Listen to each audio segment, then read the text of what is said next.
Okay. We can space that. Yeah, brilliant.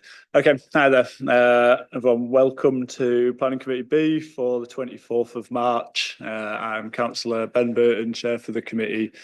I'm joined by several officers from the council as well. So we've got Jodie Ingham, the lawyer, Jay Mellor, Democracy Officer, Gareth Arnold, Development Manager, and for the first couple of applications, we've got Jonathan Kenyon, who's the Principal Planning Officer. A little bit of housekeeping before we start. There are toilets to the rear behind you there. There'll be breaks at the end of items, so when items have come to a close, you can leave to use those or go downstairs to leave.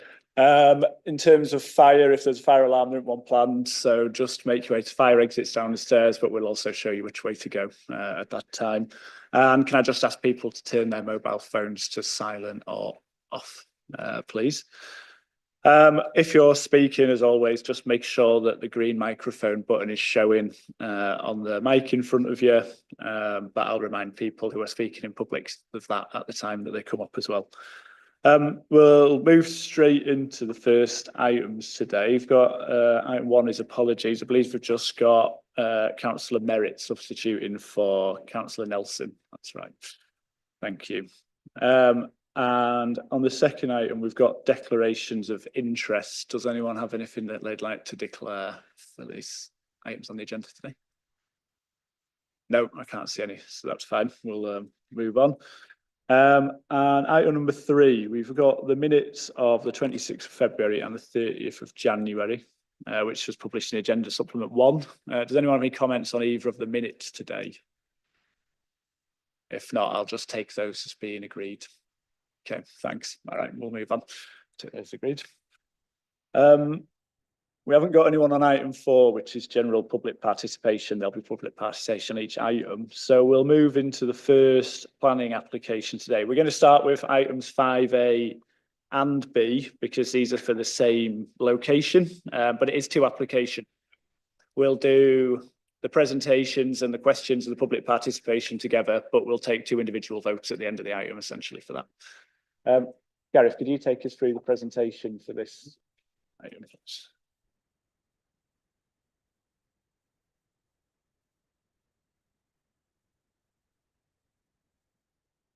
Thank you, Chair. So this application relates to 5 Main Street in Heslington.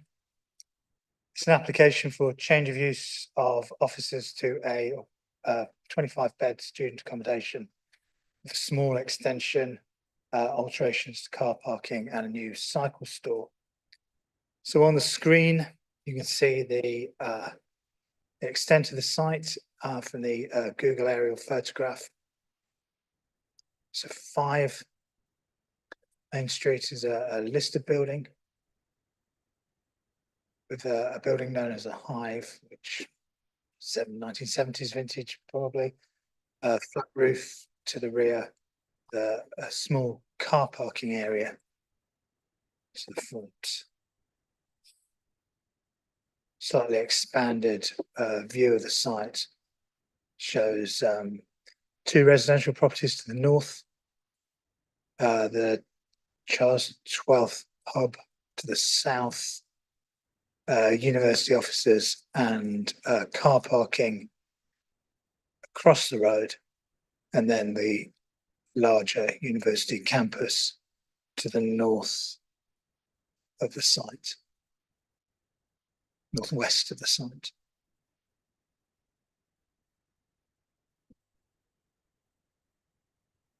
So 5 Main Street is a listed building.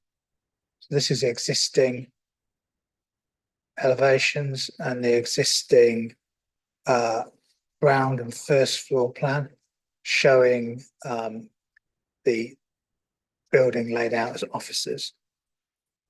For some reason I've got 2 pointers.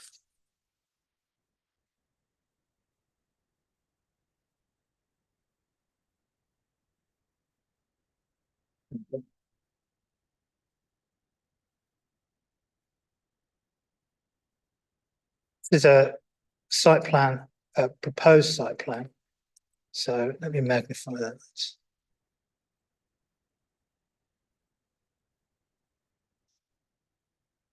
It's not the easiest to read, but if you think back to that aerial photograph. So the proposal is to remove the parking spaces, or an element of the parking spaces, and put in a new planting bay. This is Main Street here for orientation, and this is number 5 Main Street. Sorry, this is Main Street, and then provide 1, 2, 3 parking spaces and a deliveries, including a delivery parking space. So 2 accessible bays. And then I mentioned the new cycle store, which is to the rear of the building known as the Hive. The elevation of the bin store, the elevation of the cycle store. Bin store is located along the boundary with the pub to the south.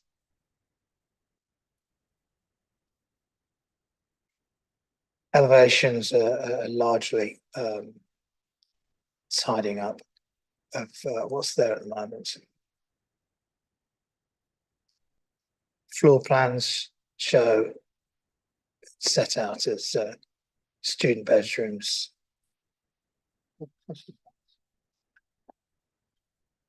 In the listed building there, so cluster flats. Hive elevations and floor plans as existing, shown as cellular offices and a larger office space. Proposed elevations with minimal changes, and floor plans shown as cluster flats and studios in the Hive itself. Photographs Main Street, so the Hive building, the area of car parking that I talked about a little bit earlier, and then the listed building number 5 Main Street, residential properties to the north. Just another view showing the pub to the south, and then the courtyard created by the listed building and the Hive. So that's the end of the presentation. Any questions on the slides? Yeah, and just to add, we're going to improve sound, we're going to be turning off the presentation after the public participation, just to try and improve people being able to listen. So if you've got any questions, now's the best time to do it in terms of plans, but if not, we'll move on. Okay, anything else on updates? There is an update, unless we do that. So on the circulated list in front of members, an additional condition regarding the proposal for upscale glazing of the first floor windows on the northwest facing elevation on the rear wing of 5 Main Street. That's to avoid undue overlooking of neighbouring gardens. Thanks. Councillor Waters, you got a question, please? Thank you, Chair. In terms of page 17, paragraph 3.9, why is this application even here when it hasn't been through a full marketing period? I think from memory, looking on the planning file, it was 7 months it had completed, and it should have gone through an 18 months marketing period. Now, if we was dealing with a pub conversion, we'd be screaming the rooftops down that it hadn't gone through the full marketing period. So why the difference here? It's fair. It's a good question. Shall I just come back to that afterwards if we don't need the plans now, but we'll just come back after public participation if you don't answer that then. But that's a fair question. Yes. It's more a fundamental question of why is this application even here? Yeah. You know, we could save ourselves an awful lot of time if we're saying we shouldn't even be dealing with it. Okay, but yeah, we can come back in that bit. Sorry if I was out there. I'm moving to public participation, but we will pick up that question in the next bit. Sorry, just get this paper right. Got the first speaker is Nicholas Allen speaking in objection. If you'd like to come up, Nicholas. You've got 3 minutes to speak. After you finish speaking, if you can just stay seated until I can ask if there's any other questions for you. just start when you're ready. If you just press the button that says mic until the microphone comes on. That looks. Yeah. And thank you, Chair. Start when you're ready. Thank you. I'm speaking on behalf of the Heslington Village Trust, which developed our village design statement, now adopted as supplementary planning guidance, and the neighbourhood plan, which is yet to be adopted. These were introduced by central government with the objective that they should reflect what local residents valued and wanted to protect in their community, and the type of development they did or didn't want to see. Both the VDS and the neighbourhood plan went through exhaustive public consultations and thus do reflect and represent the views of residents. The village design statement is unambiguous. Policy 8.1 states, planners should take into account the need for affordable housing for local people, which should be a priority for new applications. This is important. Members should note that for some reason, the officer's report makes no mention of this very relevant policy. The original neighbourhood plan submitted to CYC with the support of the DOE inspector, but unfortunately withdrawn at the last minute, was again unambiguous. Policy HES 10 stated, student accommodation will not be permitted within the built area of the village in the interest of maintaining a balanced range of housing for local people. In the current draft neighbourhood plan, this policy has been amended to state any proposal for development off campus must demonstrate a proven need for such accommodation and for provision within the Heslington village area, and the appropriateness of the proposed location on the amenity of local residents. In the Trust's view, all the above is unequivocal. Residents' expressed wish is that any available sites be developed for family housing, not student housing. In the adopted local plan, the relevant clauses regarding off-campus student housing say it will be supported where all of the following criteria are satisfied. There is a proven, or it can be demonstrated that there is a need for student housing that cannot be met on campus, and the development would not be detrimental to the amenity of local residents. As regards need, there are currently 11,761 public PBSH, that's purpose-built student housing, in York, with a further 1,483 in the pipeline. This development of 25 student beds represents less than 1/5 of 1% of the total and would be detrimental to the amenity of residents. To summarise, every relevant policy in the village design statement, draft neighbourhood plan and local plan for developments in Heslington either points towards or specifically calls for affordable housing, not student housing. Thank you. Does anyone have any questions for Speaker? Councillor Orrell, please.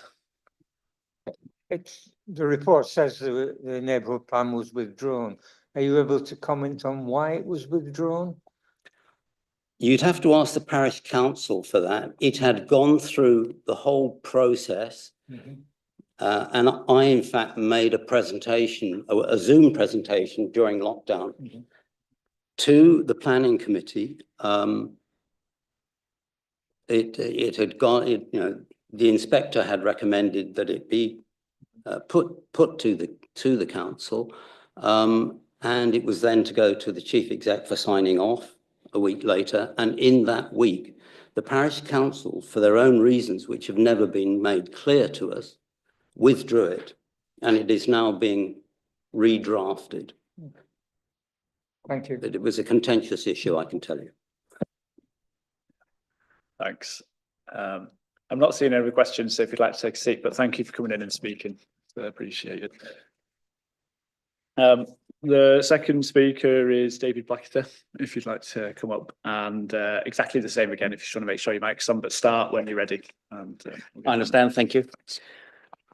Heslington has retained its quiet village identity, its historic charm, because it's maintained its visual and physical setting and has avoided being submerged either by volume house building or subsumed within the ambitious growth plans of the university. The broad main street, with its strong line of building frontages and its medieval pattern of long, narrow plots, broken only by farmyard entrances, has survived for hundreds of years. Heslington Village still retains a well-set sense of its own identity, despite its closeness to the City of York and the adjoining university complex. The proposal to site student accommodation on Main Street within the conservation area and in a prominent Grade 2 building threatens to undermine this historic character and compromise residents' amenity forever. Our recently adopted local plan policies on conservation area and listed buildings make clear proposals will only be supported where they preserve or enhance the character and appearance of the area or better reveal its significance or setting. It is the parish council's view that this application patently fails in this regard. Indeed, the council's own conservation architect's response to the application states, current proposals will cause a high degree of harm and clear public benefits will be required to outweigh this harm. It's the parish council's view that this expert opinion has not been given sufficient weight in the officer's recommendation to approve. The local plan policy on placemaking states proposals that cause damage to the character or quality of an area will be refused. Conversion to student accommodation with its adverse effect on local amenity, increased traffic, parking noises, antisocial behaviour will significantly harm the character and setting of Main Street. Whilst the Main Street is busy at times during the working day with the post office and of course the sandwich shop, after 5 p.m, Main Street reverts to its identity and charm as a very quiet rural village.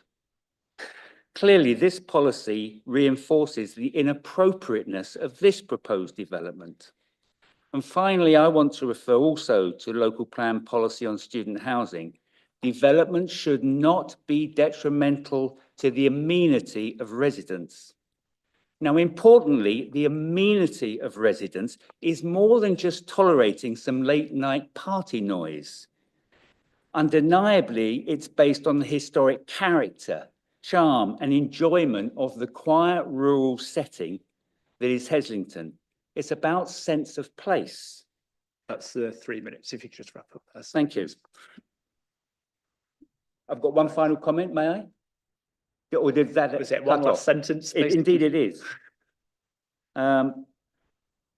We would ask the committee to take into account the special qualities of this York Village's unique environment and refuse the application. Thanks. Thank you, Chair. Is there any questions on this for the speaker? I'm not seeing any, thank you. So thanks for your time and it's appreciated.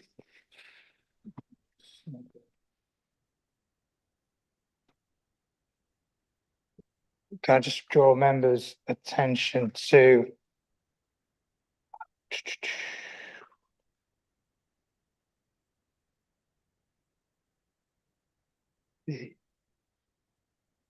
page 16, paragraph 3.3. And that's the conservation officer's comments. So that's the conservation officer's comments on the revised scheme, not the originally submitted scheme, where they confirm that the revised plans address concerns initially raised in respect of internal works to the listed building. Thanks. And then that's given some more further comments in on page 23 and 24 of the officer's report. Thank you. We'll go to the final person speaking on this item, which is Miranda Lamb, applicant in support of the application. I believe you're joining us remotely online. Are you available there to speak? Yes, hi. Thank you. As before, you've got 3 minutes. I'll just let you know if you overrun. ask you to finish there. Thank you. Good afternoon, Chair, Vice Chair, and members of the committee.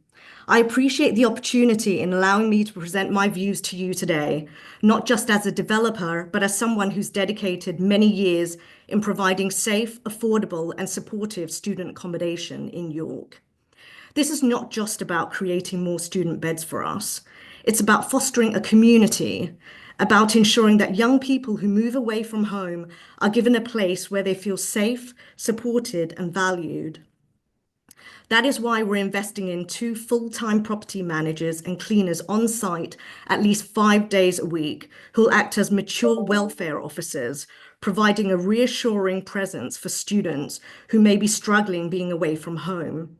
This model is already in place in our existing successful halls of residence, which we have been operating for over 15 years. On all of our sites, we employ a robust student management plan, which covers important procedures such as start and end of term drop-offs, pickups, refuse collection.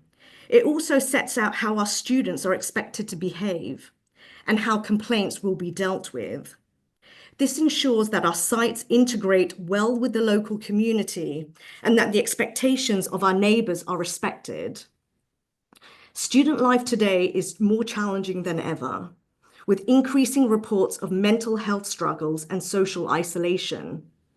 Recently, at a York Residents Landlord Association meeting, the University of York and the Student Union emphasised that whilst there's just enough beds for the current student population, the future growth of the university will lead to a serious shortfall.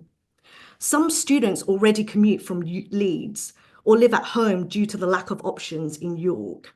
And so without proactive development now, this problem will only worsen. Furthermore, students living in Leeds means a significant portion of their spending is being directed outside of York, benefiting businesses in another city rather than ours. We spent the last 9 months working tirelessly with the planning officer to ensure that our proposal is fully compliant with all relevant policies. Every aspect of our design has been carefully crafted to respect and complement the Grade 2 listed nature of this building, preserving its historic character while adapting it for modern student needs. This is not just another development. It is a crucial investment in York's student community. Our proposal represents an opportunity to provide high quality, well-supported student living that meets both the needs of present and future generations. Thank you for your time. Great, thank you. Is there any questions for the agent who's just spoken there? I can't see any hands. I was just going to ask specifically on the policy in regards to marketing of the site, what the reasoning was behind the choices not to do so.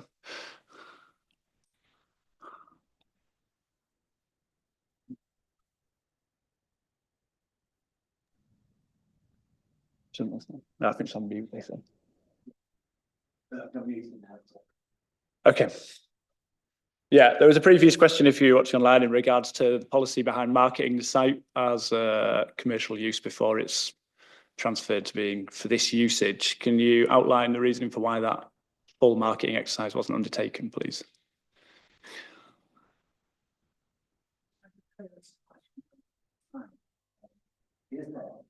Okay. Yeah, that's fine. Is that question for me? Yes, yeah, that's right. Yeah. Oh, sorry. Yes. So it is a best practice, but it's not mandatory from the policy guidelines. And we are not the first kind of entity that's approaching purchasing this building. There has actually been at least 2 other marketing exercises which yielded an unsuccessful purchase.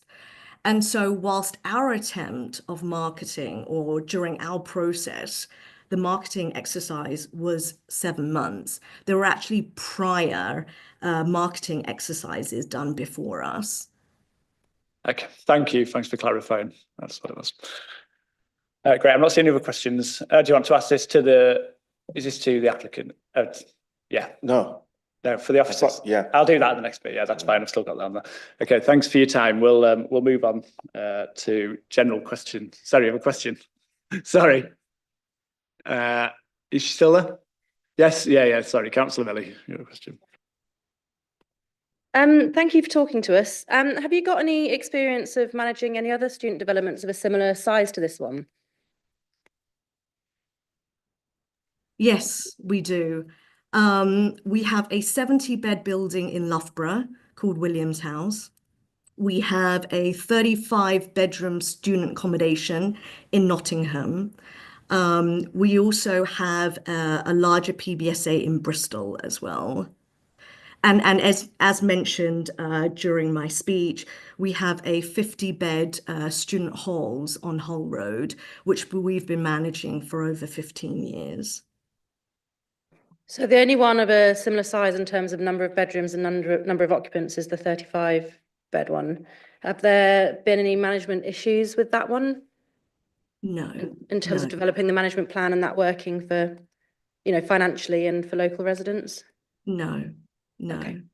And in fact, two of our property managers are sitting in the audience today, who manages our student halls, both long born and raised York citizens.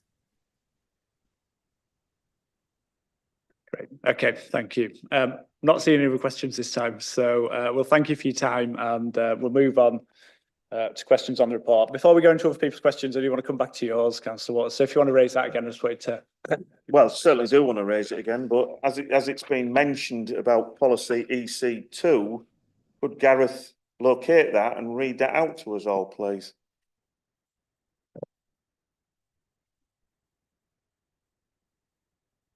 Well, so in section 5.2 onwards, we've quoted what the policy says in terms of the 2 bullet points and the criteria that you need to meet.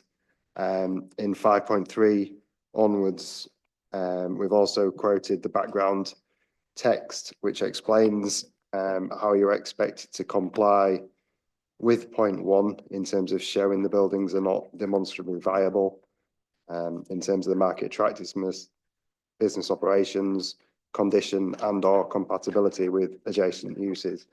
So in terms of the marketing, it refers to an 18-month period. It does, however, say that that's in most cases not less than 18 months. So it's not essential that 18 months marketing is the only way of complying with the policy. We've gone on to explain in the following paragraphs why we feel that in this particular case, the 7-month marketing was reasonable. We have looked at the marketing process that was undertaken by the agents. I'd just add that we haven't been presented with any other information of any earlier marketing prior to the 7 months marketing we've been told about. So I'm not aware of that. We do feel the 7 months was reasonable in this particular context. There was various interest in the building during that marketing, but the only ones that led to offers were all for different types of residential development or student development. Nobody was interested of taking the buildings on from a commercial perspective. The only people who showed any interest of possibly having it for commercial, although they didn't lead to bids, were all speculative, i.e. there wasn't a particular company looking to take on the building and actually occupy it. They would have had to market it themselves to try and find people to occupy it, and they didn't feel that the location was appropriate. They didn't feel like they'd attract any other commercial operators. So we took that into account, and we also took into account the different typologies and the conditions of the buildings. And they were seen as surplus to requirements from the university, who previously used them as office type buildings. So all in all, in this particular case, although we haven't seen 18 months marketing, which is typically what we'd expect to see because of the particular characteristics of this scheme and its location and the type of interest we got through the marketing period that we did see, we don't feel that there's a conflict with policy EC2. Thank you. Councillor Waters, you got a follow up?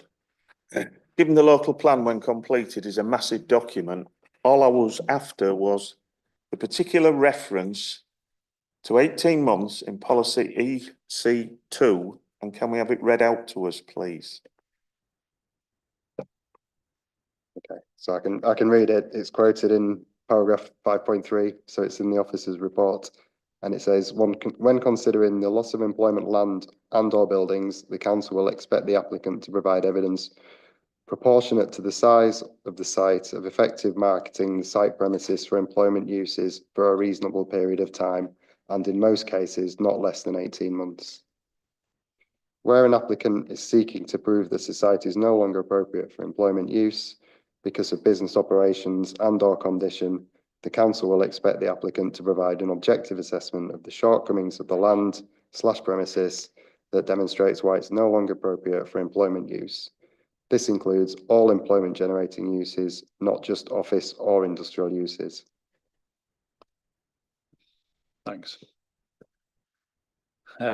Councillor Waters, you have a supplementary on that?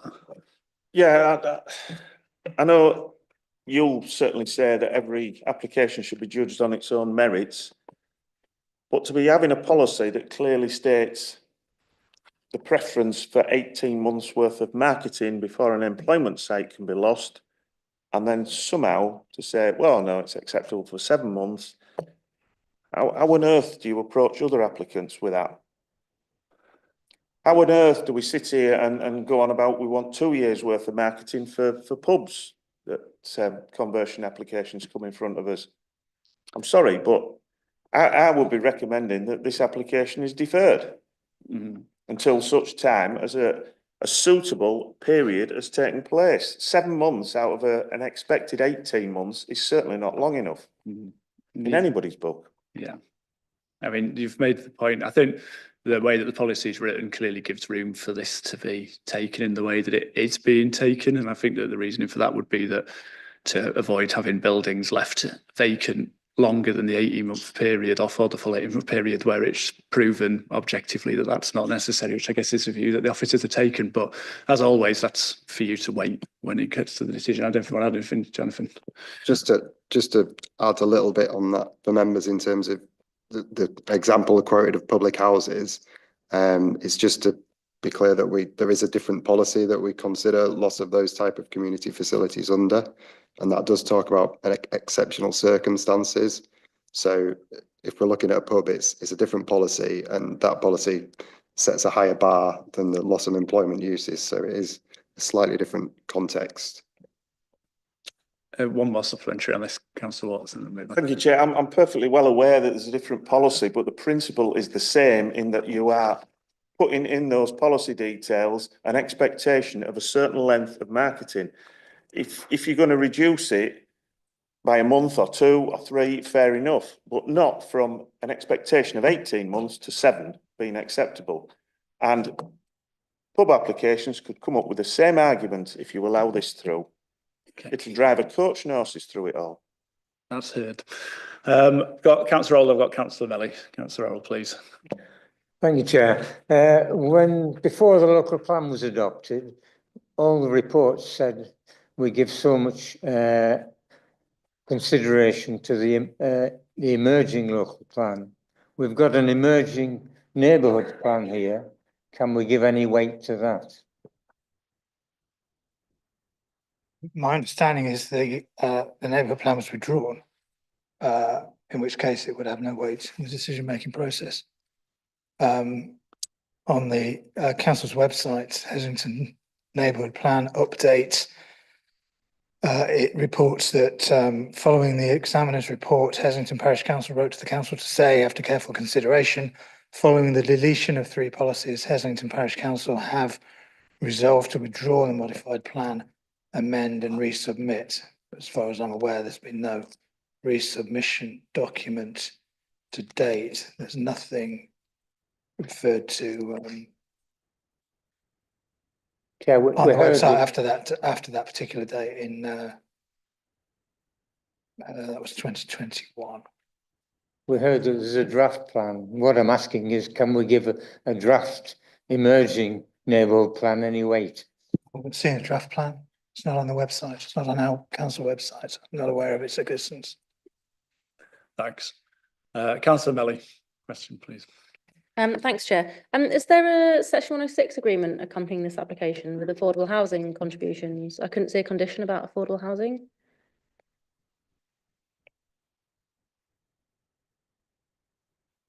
There isn't an ask in terms of affordable housing.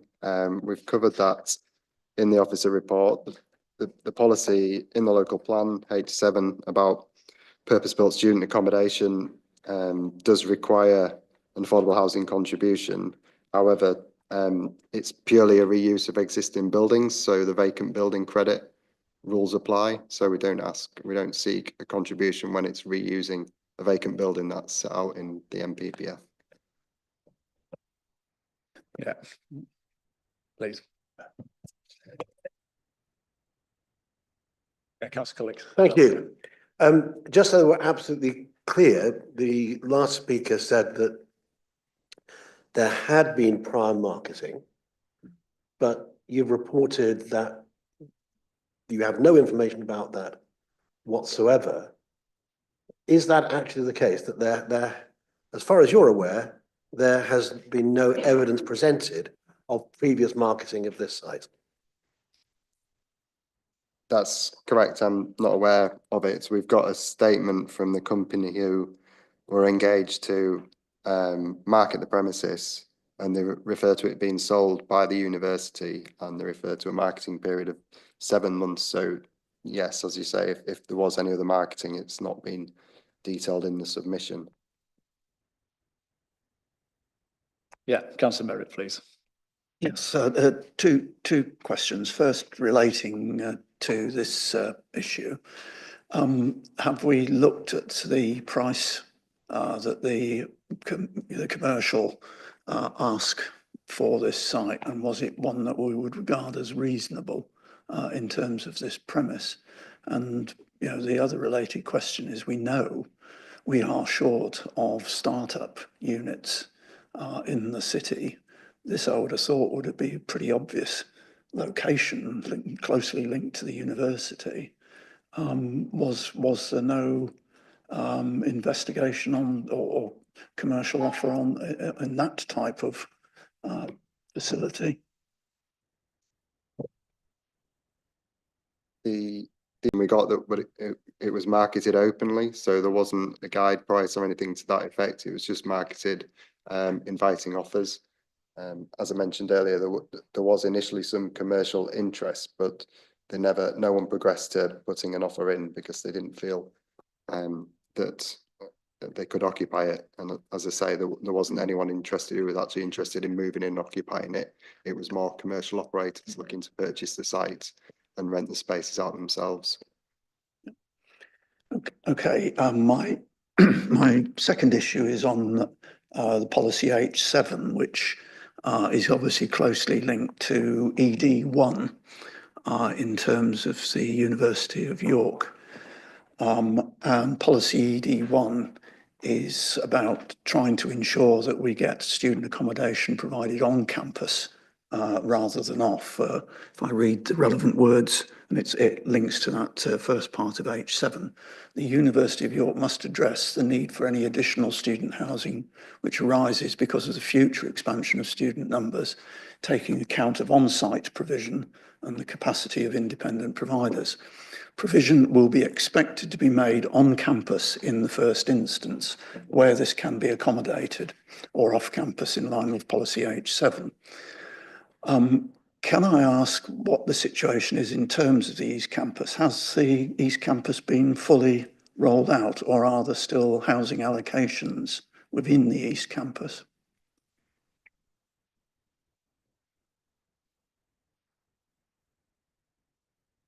Student housing.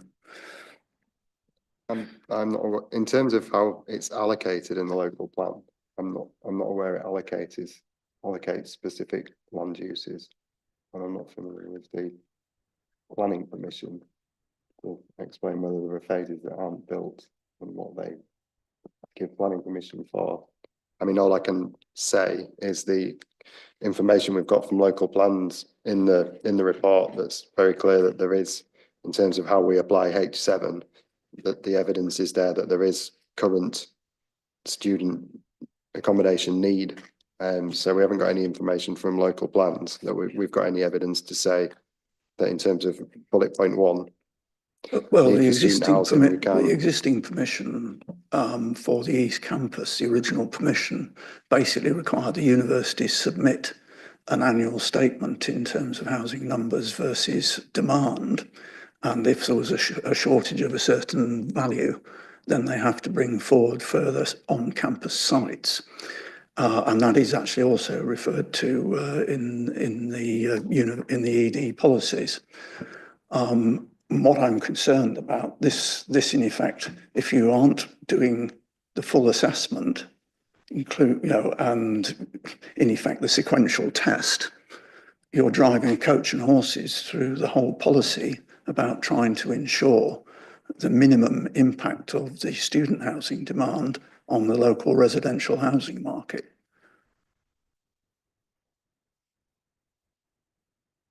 I think the policy refers to providing accommodation in line with future growth. I think the issue that we've have and what H7 says is that the need that we've got currently and how we meet that need, and the figures we've been provided from local plans, and as they explain to us, it's quite clear that there is a strong need for student accommodation to meet current needs. So I don't feel I refer you to Roman 1 of policy H7. It can be demonstrated that there is a need for student housing, which is the point you've just made. But the second part of that says, which cannot be met on campus. And that has not been demonstrated. I've looked at the Cushman and Wentworth document that was submitted, and in terms of the PBSA assessment, it only appears to have looked at off-site permissions, not the existing campus. So it hasn't gone through the full test of the policies of H7 and ED1. What we don't have, though, is any planning application or any indication that there are going to be further planning applications from the university on that campus east planning permission. But in effect, if you ignore the combination of the two policies, and basically we have to approve any off-campus application for student housing, and that completely undermines the whole purpose of those two policies.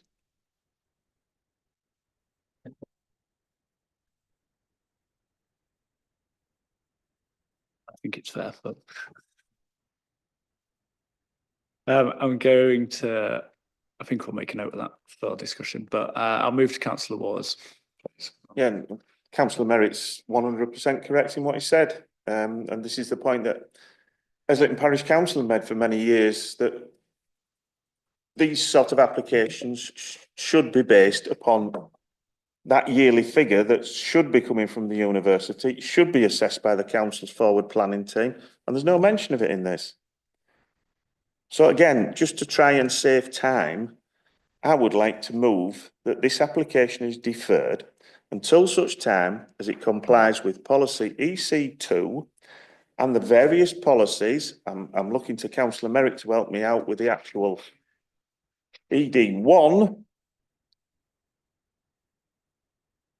with the housing as well. I don't know whether it's worded as housing needs assessment or the student needs assessment, but those figures were put in place. There was a process put in place with the 2007 planning permission. It's all in the Secretary of State's report. The forward planning team should have been up on this, and there's no mention of it in this report. So I would like to move deferral. Thanks. I need to finish off questions first, but it's taken on board. We'll get there. Okay. I don't see any questions, so we'll move to discussion. Obviously, we've got what seems like a proposal and a seconder for that. Was there any other? Obviously, we need to do the formal process before we can move to that, unfortunately. I think it's discussed. I just want to check, is there any other discussion people like to bring up? Councillor Fenton at this time, please. I think just going back to the point around the marketing, I think the policy is quite clear, and given that there is no officers haven't been provided with evidence of this previous marketing exercise, to my mind, that would make me certainly reluctant to move to approval. Maybe a deferral would, as well as picking up the other points that have been made, would allow the evidence that the applicant spoke of, but which we have no evidence of, could be provided and could be, a consideration for potentially for a future committee when they're in possession of all of the facts. Yeah, thanks. Councillor Orrell and then Councillor Melly. Just further to that, if the applicants get the full 18 months of this, it may allow the parish council to get the neighbourhood plan passed, so we can then judge it against the neighbourhood plan. Thank you, Chair. I also share concerns about this marketing issue, especially if then they're not providing affordable housing that they otherwise would have to provide if it wasn't vacant, if they haven't done the work to see if it actually really needs to be vacant or if there is interest in occupying it. But I can't remember the exact wording that Jonathan read out, but it said that the marketing needs to be done for a reasonable length of time, or wording like that. I don't know how to assess what is a reasonable length of time. All we've got is the suggestion in the policy that 18 months is usually a reasonable length of time. And so I kind of feel like we need to put some weight on that, and some sort of assessment would have been done of what is a reasonable length of time. And they would have come to the conclusion that it's 18 months, which I agree is a lot longer than 7 months. In terms of the neighbourhood plan issue, if the main weight that would be given by a neighbourhood plan is to do with whether it's suitable to have student accommodation in this location, I think then what we'd see is an application for just C3 studio flats, which could be lived in by anyone, but given the location, it would be students anyway. So I'm not sure that would actually make that much difference to the meaningful outcome. But yeah, this marketing issue, I also share concerns about. Thanks. For me, the marketing, I've dealt with similar policies elsewhere before, and I don't think it's that unusual to do it that way. So I wouldn't defer it on that grounds. But I think the points that you raised, Councillor Merritt, are very fair. And obviously, the way that this has been drafted is specifically to talk about ensuring that provision is provided on campus. So the way we are assessing this currently doesn't do that. And I think deferring it gives time for that approach to be reviewed properly before we make a decision based on it, because I don't think it's currently doing what it's supposed to do, and I think it would be unreasonable to pass it without that being given proper consideration, or at least committee being given advice that consideration's been taken into account by the local plan team. So I think I'd support that essentially in terms of what you've raised. Was that a hand you've got raised to talk? Assuming that we do agree a deferral, could I ask for one other issue to be looked at? One of the key parts of the new ED policy and H7 policy is for nomination agreements with the higher education providers. I looked in the supporting documentation. I couldn't see any draft nomination agreements with either of the providers. I don't know whether I've overlooked it. But when you actually come to the recommendations, and on page 33 and item 14, restriction of use, where this issue is picked up, I don't think the wording of the recommendation would be strong enough. All it says is the student accommodation hereby permitted shall be subject to a nominations agreement. I would have thought what we'd want to see that the premise is not occupied prior to submission of such evidence of such an agreement, and subject to obviously the agreement continuing, because obviously if an agreement lapses or terminates, then the issues around affordable housing and other alternative uses should come back. So could you also look at that particular recommendation when you take it away? Yeah, thanks. Did you want to add anything on that? No. No, I think that would be for members to bring up when it comes back to the meeting. It's not really a point of deferral because it's a condition for recommendation, but we'll take away what you've said. But I don't think it's a point of deferral as such. Yeah, Councillor Cullick, please. Thank you, Chair. I think it's becoming clear what the sort of feeling of this committee is, but we're all aware that in order to proceed, we would need to consider the officer's recommendation. So although I'm not necessarily supporting the officer's recommendation, if it helps us to move forward, I would propose that in order that we can take a vote on it. Yeah, and I think discussion's come to end, so I'm happy to second that and move to a vote on the officer recommendation as it stands.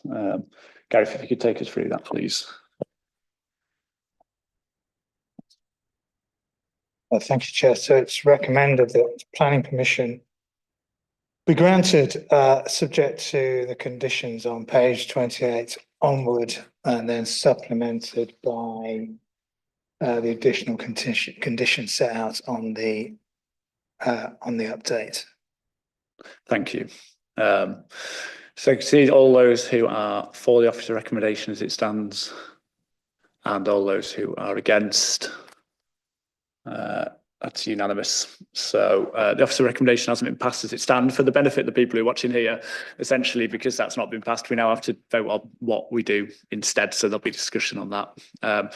We've already had a proposal in a second, I think formally. If anyone wants to raise anything now further to what we do next, or if anyone would like to just propose deferral is what's been proposed so far. Sorry, I'll get to you, Councillor Cullick, first, and then. I'm not proposing. I think we've already done that. I just want to be sure before we take that vote that we've covered all the ground we would want to cover in terms of the reasons for deferral. Because once we've taken that vote, we don't have that opportunity to reconsider. Yeah, at the moment I have it down in terms of not having met the full timescales for marketing and not being confident as a committee that has been met, that policy, but particularly around ED1, is that right? In terms of H7, and I think the reason for deferring it would to allow the evidence to be provided with previous marketing in line with the policy. Sorry.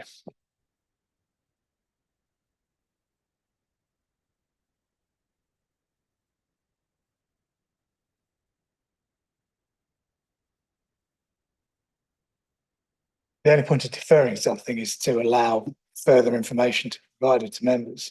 So in this case, it will be to allow the evidence that the applicant says exists of the previous marketing, and for that to be considered in the round with the marketing that they've provided and that was referred to in the papers. Right, understood. Yes. Yeah.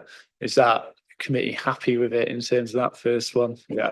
And then the other one would be almost the same, to defer to allow evidence in terms of meeting of the H7 and ED1, which is also for evidence in terms of for the committee, in terms of being able to show that that's being applied in the way that we think it should be being applied, and that's been considered by the local plan team in terms of this application.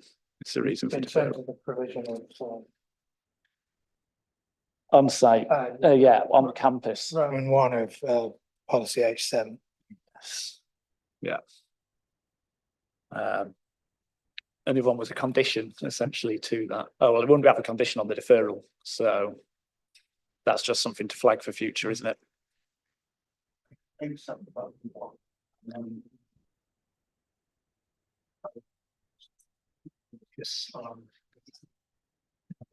Yes, policy H7 Roman 1 and policy ED1 in terms of the section there in terms of the priority for on-campus provision. Thanks. And in terms of the other point you raised, that's because it's more of a condition. We won't be able to attach it to a deferral, but I think we can take it away for officers to pick up if that was to go forward. Okay, thank you. Thanks. Yeah, Councillor Culligan, please. Thank you. I'm not sure this is adding anything, but really just to underline that I think the committee's concern is given what we've heard in terms of the views of local residents. It seems to me in this case, there's no grounds for cutting that 18-month period short. And I think we want to reflect that. Thank you. Councillor Waters. Which is a fair point. We don't want to be boxing ourselves in with whatever's said as the reason for deferral. Surely the reason for deferral just needs to be kept reasonably open to satisfy the requirements of the relevant policy. If we're just saying that it allows them to bring forward previous marketing, well, it might have been marketed for 5 minutes. Who knows? It certainly hasn't been provided up to now, has it? No, but they're not going to be able to bring any. I mean, that's the only way that they'd meet the deferral criteria. Essentially, they're not going to. We won't be able to defer it for a further 11 months. I think is the point you were making. Essentially, is that? No, we're not going to defer it for 11 months.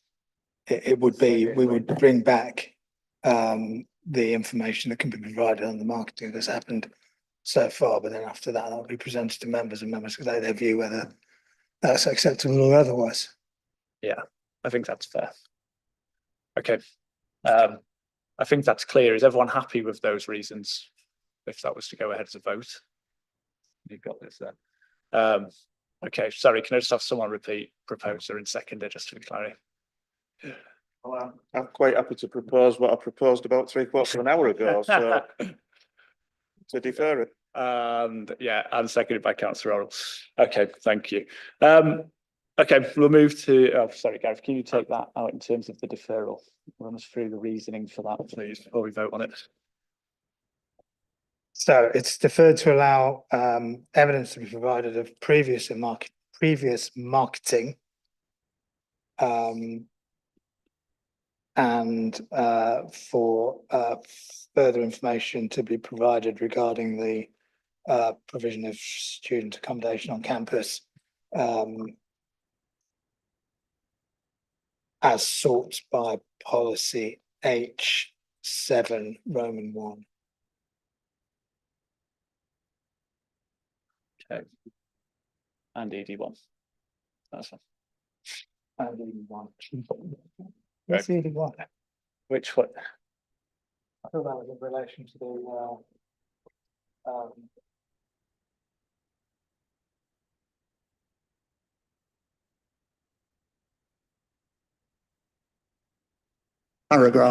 policy ED1, University of York, paragraph 2.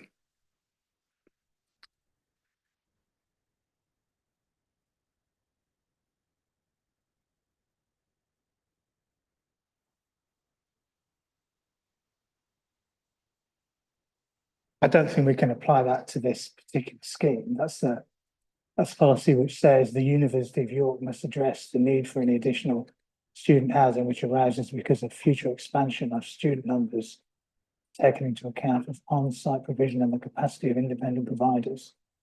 Provision will be expected to be made on campus in the first instance, where this can be accommodated.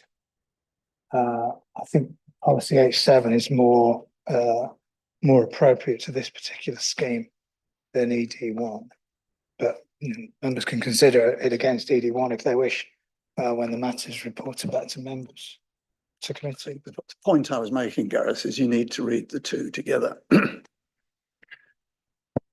Well, yes, we have to read the whole. Which is what we're always told. We have to about read the local whole planning 380 policies. pages of the plan as a whole before making a decision. That's right. Yes. Okay. There's no. Okay, thank you. Okay, based on that, can see all those who are for the proposal as read out there previously. That's unanimous, so that is deferred. We need to repeat that for listed building consent. Is that right? Can we just move to the deferral for listed building consent? I hope so. Okay. I would say so. Yeah, okay. Are we happy? Sorry, Councillor Cullick. I'll propose that if they're looking for a proposer. Yeah, okay. defer So we'll that, just propose item that we 2. would defer the listed building consent application as well. And happy to second that so we can move that on. Do we need to read that out? Yeah. I think so. No, okay, right. There is no, the list of building consents is only justifiable on the basis of there'd be a planning permission that justifies the changes they're going to make. So if there is no decision on the planning permission, I would say that it would not be the right approach to make a decision on the list of building consent. Fine, okay. Just as a formality then, can I see all those who are for deferring listed building consent applications? Yeah, so that's approved unanimously, so that item is also deferred. We'll take a brief pause there. Let me just check the time, just so people can leave in the public gallery. We'll go back at 5:35, please. If people would like to make their way out, thank you.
Okay.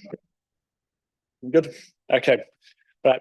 We'll pick back up there. Thanks for everyone's time so far. We'll move on to the next item, which is item 5C, St Oswalds Church of England Primary School. Gary, if you happy to take us through the presentation, please.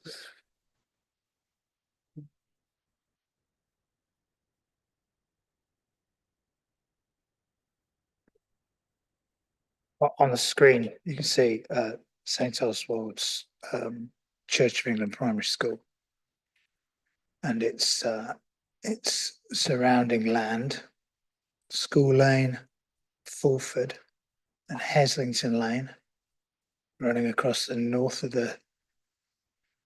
the site. A very small part of the site is within the conservation area, but not the building and grounds.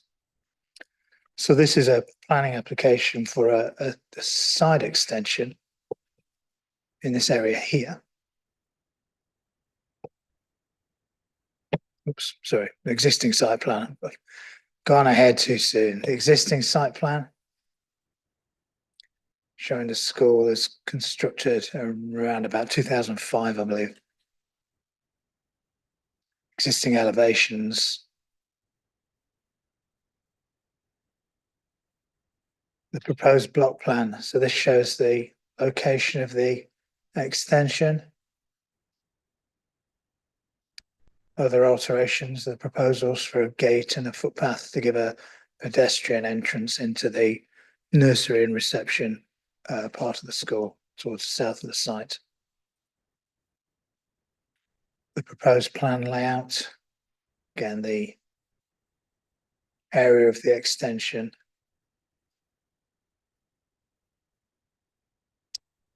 Two classrooms, a group room, circulation space, workroom, and an external store to be provided.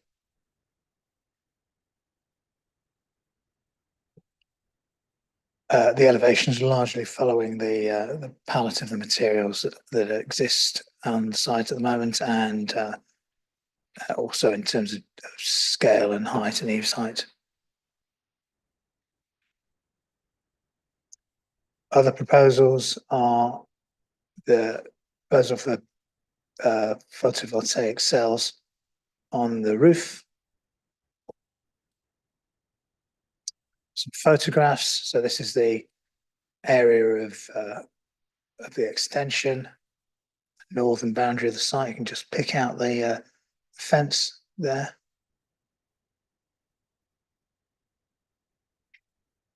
And then another aerial view showing the relationship with those houses on Heslington Lane. It's about 40 metres, the distance between the new build and the rear of these extended properties. School Lane. So this shows the location of the new gate, access to the reception and nursery classes. There's a traffic calming measure, pavement build out. Members will have seen that some of the objections relate to the potential safety of that area as a new access into the school. And that's where its proposal is. There's no objections to the proposals from our highways colleagues. Yeah. Thanks. Got any questions on the plans before we move to public participation? No, I'm not seeing any. So we'll move to the first, well, we only have one person speaking on this item. So I invite up Claire Sinclair speaking in support, please, if you'd like to come forward. Just before, I've just make sure that the microphone button's green before you start speaking, but you've got 3 minutes from then. Thank you.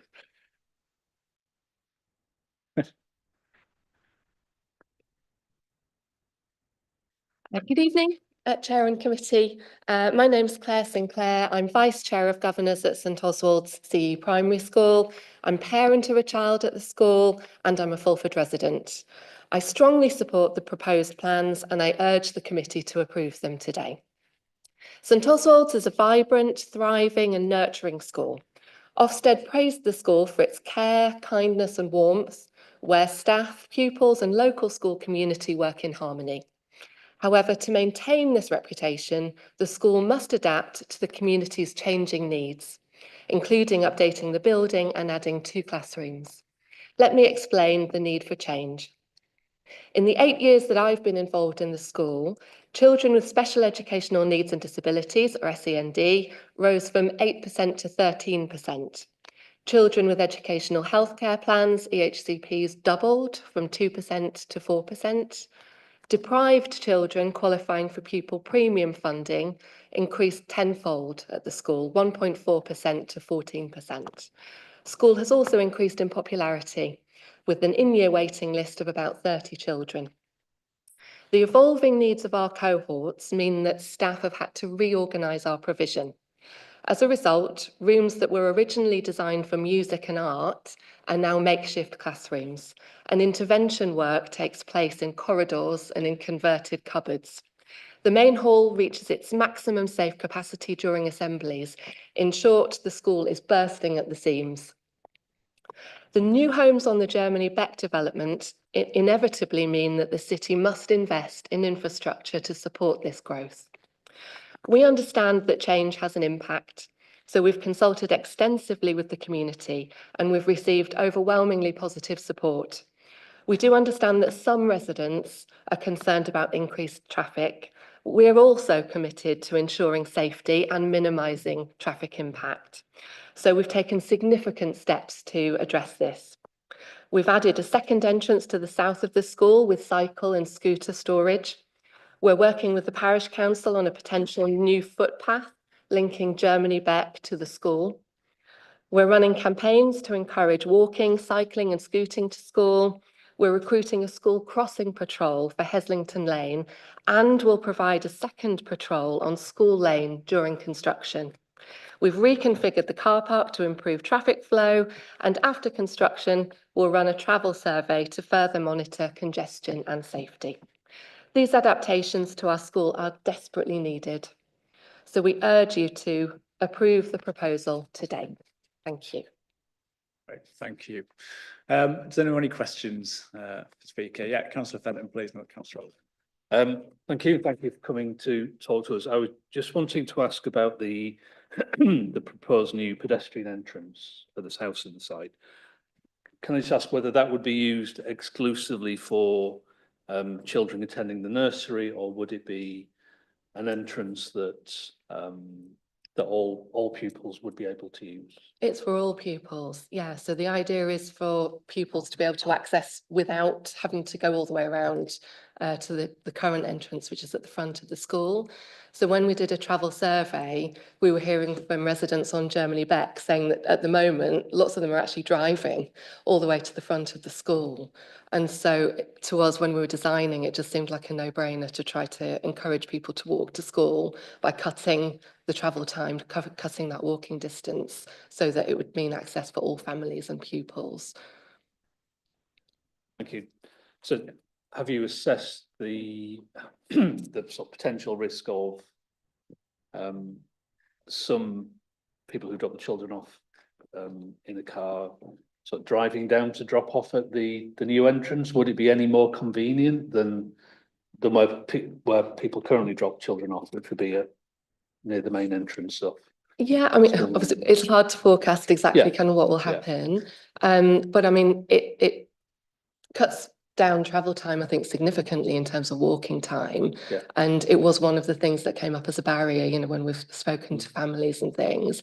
I think the other thing that I know I mentioned, we're really pushing, I think it's really important that we have a safe path to connect Germany Beck through parish fields. So, you know, families then wouldn't need to walk on the road, wouldn't need to drive on the road. And in fact, parents would then be able to send, you know, year 5 and year 6 children to walk on their own. And they'd feel really, really comfortable then because they're walking through a field rather than, you know, on a proper path rather than on the road. Yeah. Councillor Colleck, sorry. Thank you, Chair, but that was covered in that question. Great. Any question? Councillor Merritt, please. Yeah, you referred to the impact of the Germany Beck development. What sort of growth in numbers are you expecting from that? So, as we understand from CYC, who control the PAN in terms of the admissions numbers. There's no current plan to increase the PAN. So for September, the number of children are not increasing to the school. So this is very much about increasing the space within the school. So initially, we had dedicated art classrooms, which had dedicated, pottery classrooms and so on, music classrooms. And at the moment, as we've grown, because we've increased in popularity, we've now encroached on every possible space. As I said, we're doing interventions in converted cupboards and things. So this extension isn't, at least in the immediate term, isn't about increasing the numbers of children coming to the school. It's about buying back some of that existing space that we used to have. Are you the nearest primary to Germany back? We are. So if your school's not anticipating taking the additional people from Germany back, where are they expected to go? So we get feedback from it's CYC that decides and controls those admissions numbers.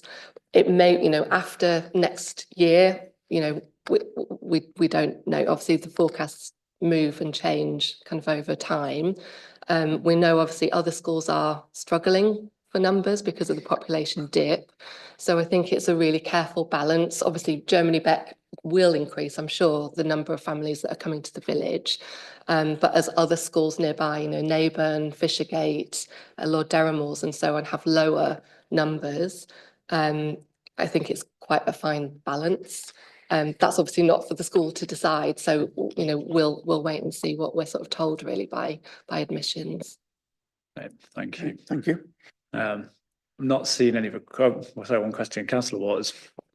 Not really a searching question. It's one just for my own interest. I just wondered how successful you were in getting school crossing patrol people.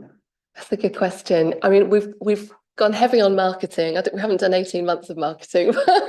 We've done as much marketing as we can. What we're really trying to do is find local families, mums, dads, grandparents. Say parents usually, yeah. Yeah. And my understanding is there has been some interest, and we're waiting to hear confirmation at the moment in terms of interviews and appointments. Good. I know historically, I know it's not been easy to recruit those posts. Are you interested? Yeah, no. I was interested in this new pedestrian access, when it's termed new, because from my recollection from many years ago, when I used to go to school there, it's probably along the route of the old pedestrian access. Right. So back to the future. Yeah. Yeah, no, it's great. We're very happy to have that pedestrian access. I don't know why it would have been removed initially, but it's very much needed and wanted now. Okay, brilliant. I've not seen any questions now, so thanks for your time. Thank you. Very helpful. Does anyone have any questions on the report this time for Gareth before we move into discussion? Councillor Waters. Again, just to assist you, Chair, I'd just like to move the officer's recommendation. Yeah. Well, this is needed. It's going to be approved. Yeah. Why? Yeah. Okay.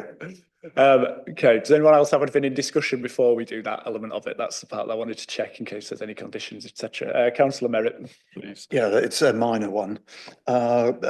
Condition 11 about the cycle parking. I thought the wording normally required it's the maintenance of the cycle parking in perpetuity while the school use is in use. It doesn't seem to do that in this particular version.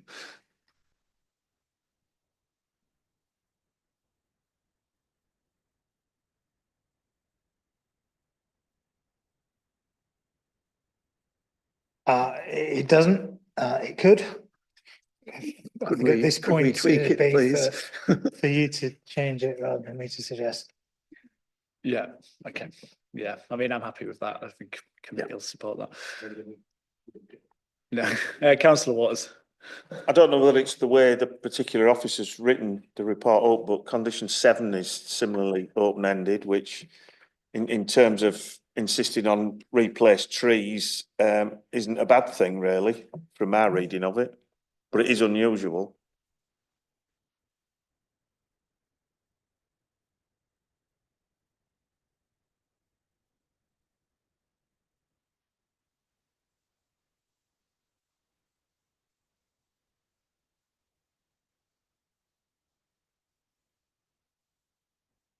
Understood. Was this essentially that, I think it was more of a comment in it being a positive thing than to be changed? Yes, nothing's changed.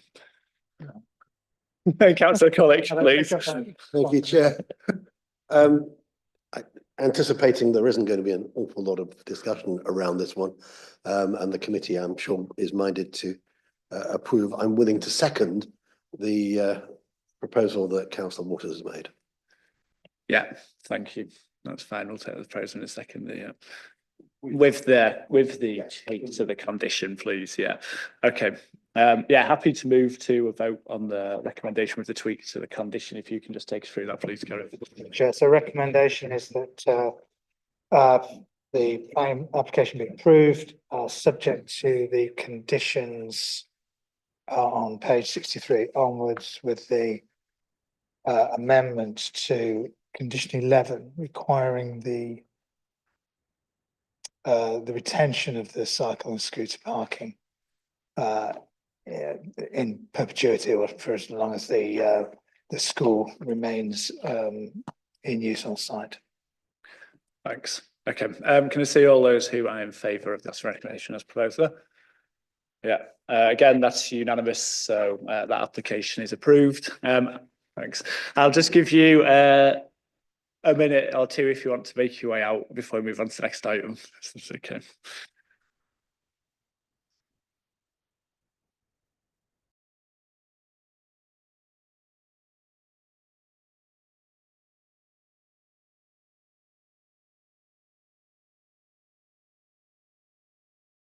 Right, we'll move on to the final item, which is item 5D, site at Junction of Osbaldwick Road and Hull Road. Again, if you take through the presentation, please. Thank you, Chair. This planning application relates to a site at the junction of Osbaldwick Link Road and Hull Road on the, oh, it's not on the screen. It will be on the screen. There we go. So Osbaldwick Link Road here, Hull Road to the bottom of the site, Grimston Park and Ride, an existing Osbaldwick electricity substation. So this is the planning application seeks permission for the erection of 2 battery storage facilities. There's a larger 50 megawatt facility in the southwestern corner, and then a smaller 7 megawatt facility just comprising 4 battery containers on the eastern edge of the site. Now this section in the southwestern corner was had previously been granted planning permission in 2019, but that permission subsequently lapsed. Members have been in the committee for some time may recall granting a planning permission for the battery storage facility that you can see under construction here. That was an outline permission we dealt with in 2018, and then a reserve matters that was granted in 2020, and that's currently being built out. Although I think it's I don't think its landscaping's fully completed yet.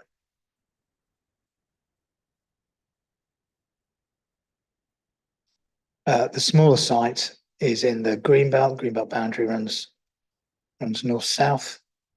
The larger site is not within the Greenbelt, so that's in the urban area. The layout for the larger site, so that shows the containers which will house the batteries.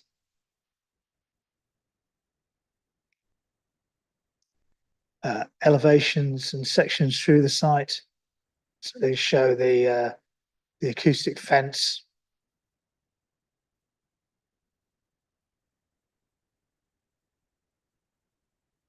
Smaller site. And again, elevations showing the various bits of fencing surrounding the site. And then an elevation of a battery container. Some photographs. So this is a smaller site. The previous permission under construction. This photograph is taken with Hull Road behind the shot, so looking northwards. This is the location of the site, the larger site, substation apparatus. This is Osbaldwick Link Road, so B&Q over the photographer's shoulder. So this is the site behind this this tree belt.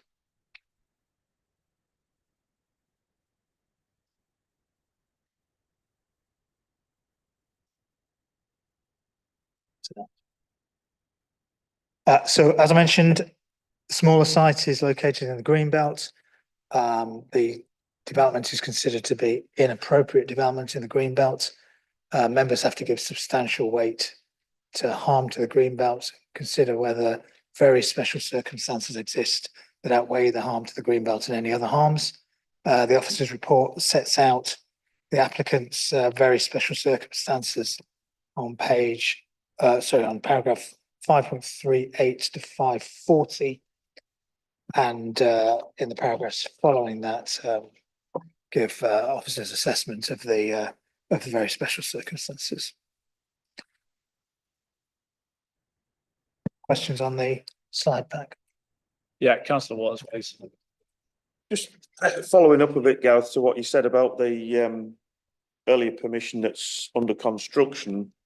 The landscaping has never been started, despite the construction being, in theory, going to be completed in 12 months. Here we are, I think 4 years on from when it first started with no landscaping.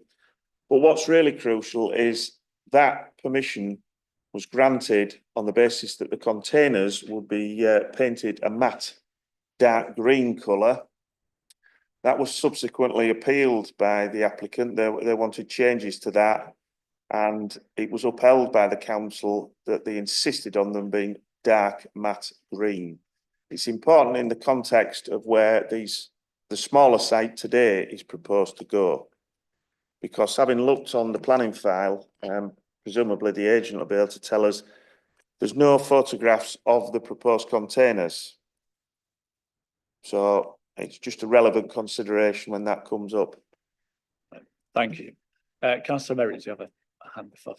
Yes. Can I ask about the boundary tree belt around the main part of the site? Is that in any way protected?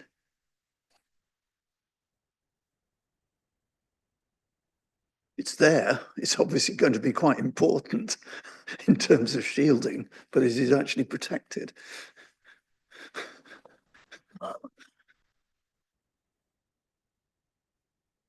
Not aware of the top.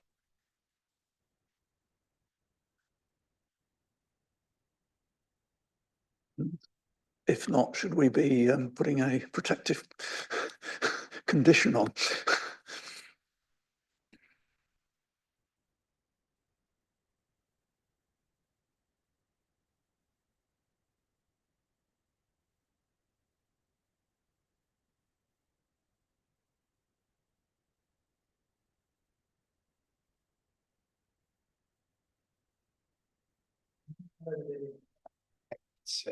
I'm not aware that it's protected. But if you want to take a look through that, and we can pick that up in the conversation later. Sure. Great. I'm not seeing. I've got one more question. Is this on the plans? Sorry. Well, now Councillor Merritt's mentioned that landscaping belt. I see that we've got a condition now, additional landscaping condition, but there's no mention of any underplanting, because Parish Council have raised that. It's simply because it's a mature deciduous tree belt that would benefit from some underplanting of evergreens. Yeah, I haven't got around to the present for the update yet. Right, We're still okay. taking comments on the, Right. or questions on the plans. Okay, we'll get to that. I don't see any other questions on the plans at this time. We'll move on. So there is an update in front of members. There's a consultation response from Osbaldwick Parish Council. No objections. They do request that the existing landscaping around the site, because it's largely deciduous and mature, is supplemented with some native species, evergreen plantings such as holly and yew.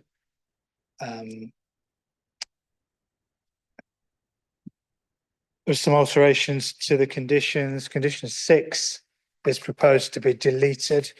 That's the condition which requires drainage details to be submitted, but condition 4 is approving the submitted drainage scheme. So that was an oversight. And then there is an additional landscaping condition, but that's related to the landscaping of the 7 megawatt battery energy storage system. So the section, the smaller section to the east of the site. There is no recommendation regarding supplementing of the existing tree belt around the substation itself. Thanks. We'll pick that up in the next bit, but we'll move to public participation, and then we can discuss that there. We've got one speaker for this item, which is Louise Leyland, agent for the applicant. If you'd like to come forward, please.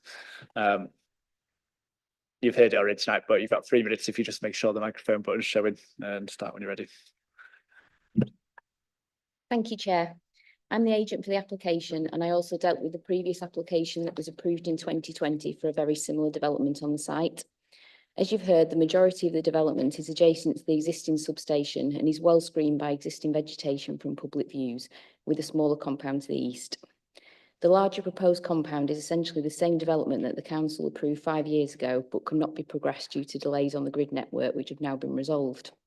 The new applicant, Gresham House, is the asset manager for the largest battery storage fund in the UK, so they have considerable experience of delivering and operating these types of facilities. The smaller compound will sit in front of the existing battery storage development to the east, which is also owned by the applicant. This part of the proposals covers around 0.4 acres. It is in the green belt, but as you've heard, there will be very limited impacts visually on openness given the adjacent development. The benefits of this type of development are considered to outweigh harm, meaning that very special circumstances have been demonstrated. The applicant also owns the land surrounding the smaller compound and is committed to providing additional planting to screen this part of the site.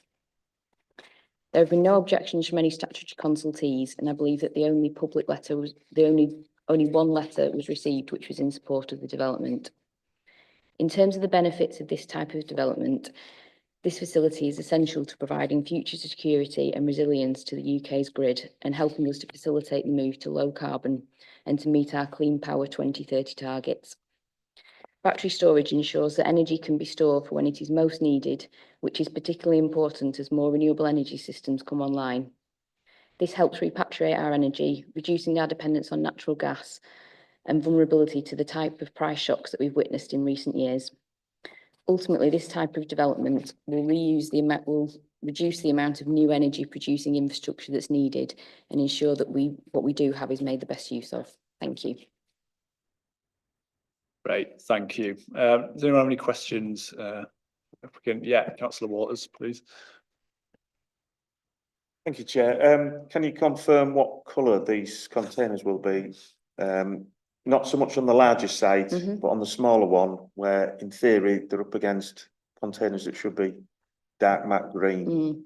I can't confirm what colour they'll be at the moment because until the actual equipment's procured, we don't know what colour they're going to be, and that's why the officers have chosen to condition the exact colour.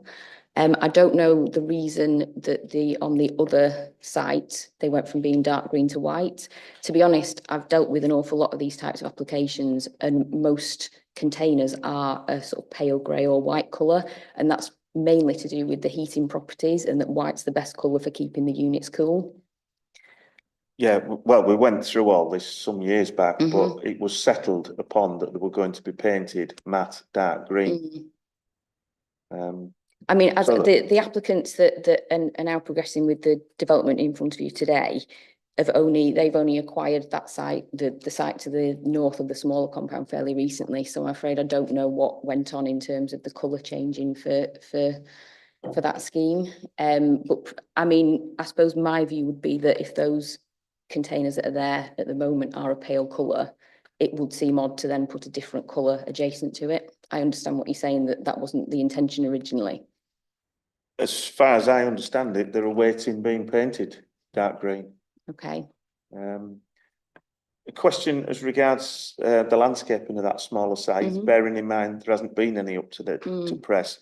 Would you have a problem if this additional landscaping condition said that the landscaping scheme shall be implemented within a period of 6 months of the commencement of the development rather than completion? Because no, I think that would be absolutely fine. Because that would get you, you know, if you started tomorrow, it'll be into the next planting season almost. No, that's fine. I think the conditions worded specifically to the 7 megawatt part of the development. So I suppose it would need to be the commencement of that part rather than the larger part. Although I did visit the site a few weeks ago, and I think they have put some trees down one side now on the existing development. It's a long while since I've been on that site, but so I believe that the landscaping has commenced. When the edge was cut down alongside the main road for delivery drivers to understand where the site was, there was considerable concern over opening that site up. Right, okay. And where was the landscaping? That was what everybody was saying. The other side of that then, landscaping, would you be amenable to carrying out some evergreen planting around the shelter belt for the bigger site, which keeps everybody on board? Yeah, I fully understand why that's been asked for, but unfortunately the tree belt isn't within the control of the applicant, so that's National Grid's land. Right. The option only covers basically the outline of the battery storage as the red line application boundary. Would the applicant be willing to fund that if it was agreeable by National Grid?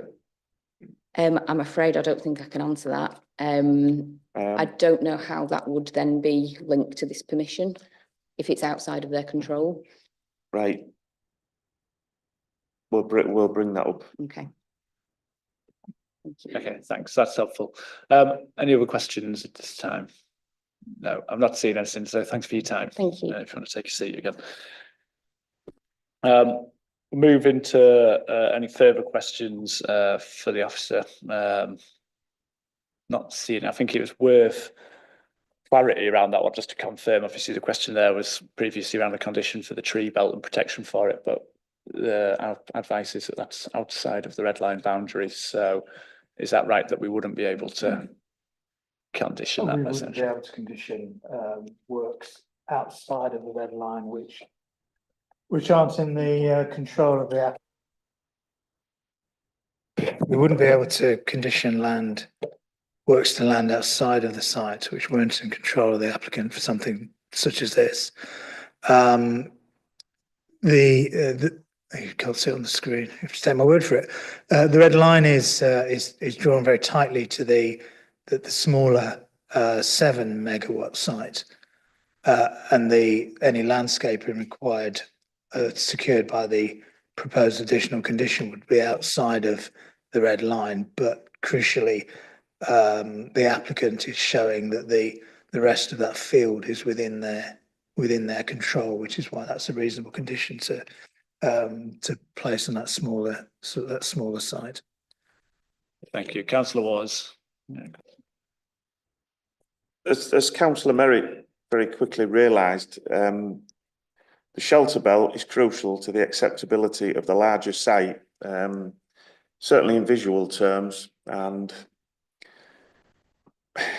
without being able to impose some form of condition, or without being able to have some form of comfort as to the longevity of that shelter belt, I think we ought to be deferring this application. I don't really want to, because there's no real objections to the siting of the containers at this location. But I really think the applicant and the National Grid need to get together. Whether they can do it within a month and bring this back to next month's committee, I don't know. But no, it's not acceptable to be going ahead with this. And those trees could be chopped down tomorrow. Well, officers' view is it's not necessary for additional sort of understory planting there. No, this is about the retention of what's existing.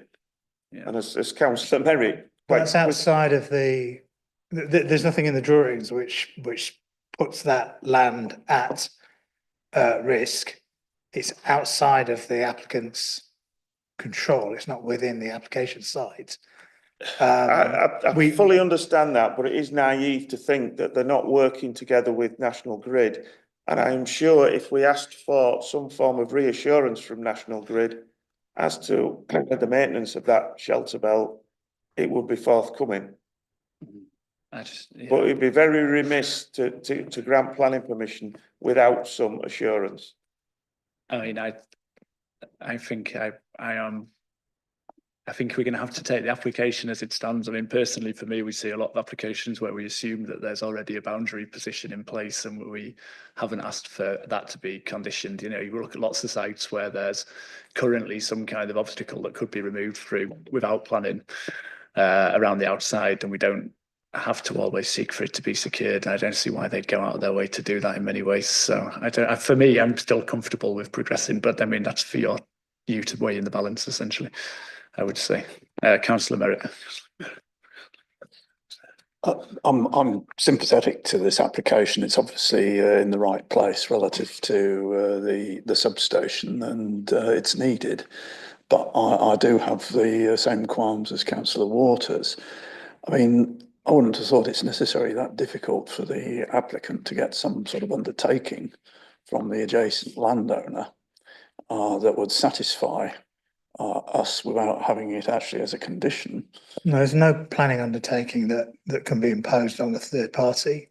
No, I know we can't impose one, but we could. In which case, if they could voluntarily obtain one, then it gives us the assurance that this site is going to be adequately landscaped. Otherwise, the alternative would be planting, you know, to plant on the edge of the proposed site, which will obviously restrict the scale of the development.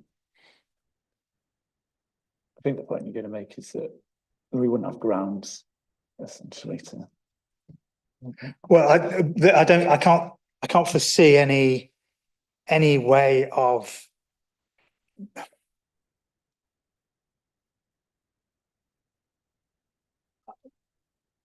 No undertaking would have any weight. It's a you know a long-standing shelter belt, planting belt that's been you know it's been in place, clearly been in place for many years. It's outside the application site. There's nothing on the drawings. The only bits on the drawings relate to the removal of some trees. And we can't see there's a small area of trees that needs to be removed for the access road to be put in, and that's referred to in the report, and it's the loss is justified. But I don't see that there's any grounds for members to defer an application to seek an assurance which wouldn't be binding. Yeah, I'm going to come to Councillor Cullick first, and then see what answer. Only because I think you've been trying to come in once or twice. I wanted to give you the opportunity if there's any sort of legal advice on this. Probably I'm not going to add anything to what Gareth actually said, but in terms of even if there was an undertaking, that would be a matter between landowners. That's a private property matter. And as Gareth said, you can't add any weight to that or give any weight to that. So it wouldn't resolve the issue. Yeah, Councillor Errol. I don't know whether this is what Councillor Merritt meant, but we'd put informatives on lots of things. Could we have some sort of informative that the committee are concerned that these trees be retained, or? I think an informative is giving information or a viewpoint to the applicant, and as we've heard, the applicant doesn't own the land. The decision notice is a notice to the applicant. So it wouldn't come into the ownership or the remit of the landowner. Yeah, thanks, Councillor Melly, please. I just wanted to clarify something. Is it the view of officers that the proposed fencing is adequate screening? Or is it the view of officers that we're looking at this application as it is in front of us, which includes tree screening? So, yeah. So that the tree screening, the proposal in the landscaping condition is for that for the smaller elements which stands on the edge of a field. The larger scheme, because that's effectively within the urban area. I'll read you the view of the landscape architect. So her view is that the larger element of the proposed development would not have a significant visual impact. So there's some visibility of the existing transformer station through the winter tracery of the existing woodland alongside Hull Road and Osbaldwick Link Road at this time of year. However, given the depth of the mature planting, the woodland is the most dominant element in the landscape. Although the proposals would bring development forward and closer to the rear of the woodland, it would be seen in the context of the existing equipment, i.e. the substation equipment. And during the growing season, the woodland provides effective screening.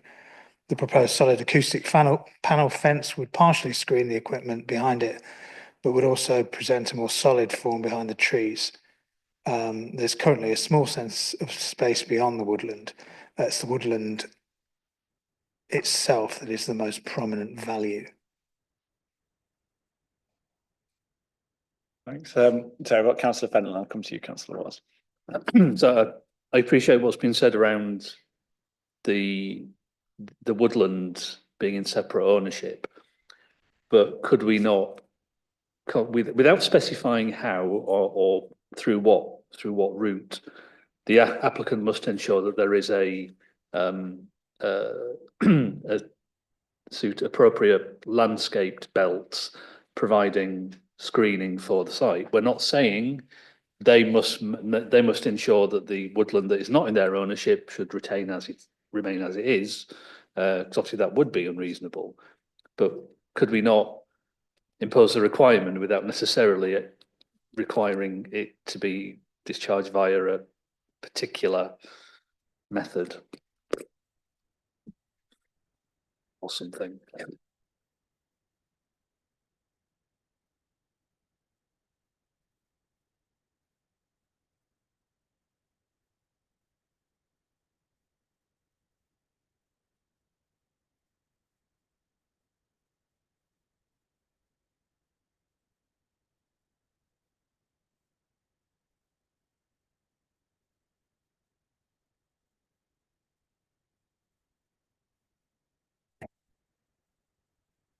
There isn't really, Richard, sorry, can you put the, yeah, that's right.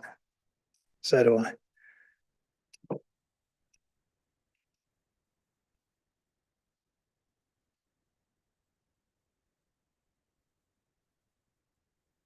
What I'm going to show is there isn't really a great deal of space within the red line boundary.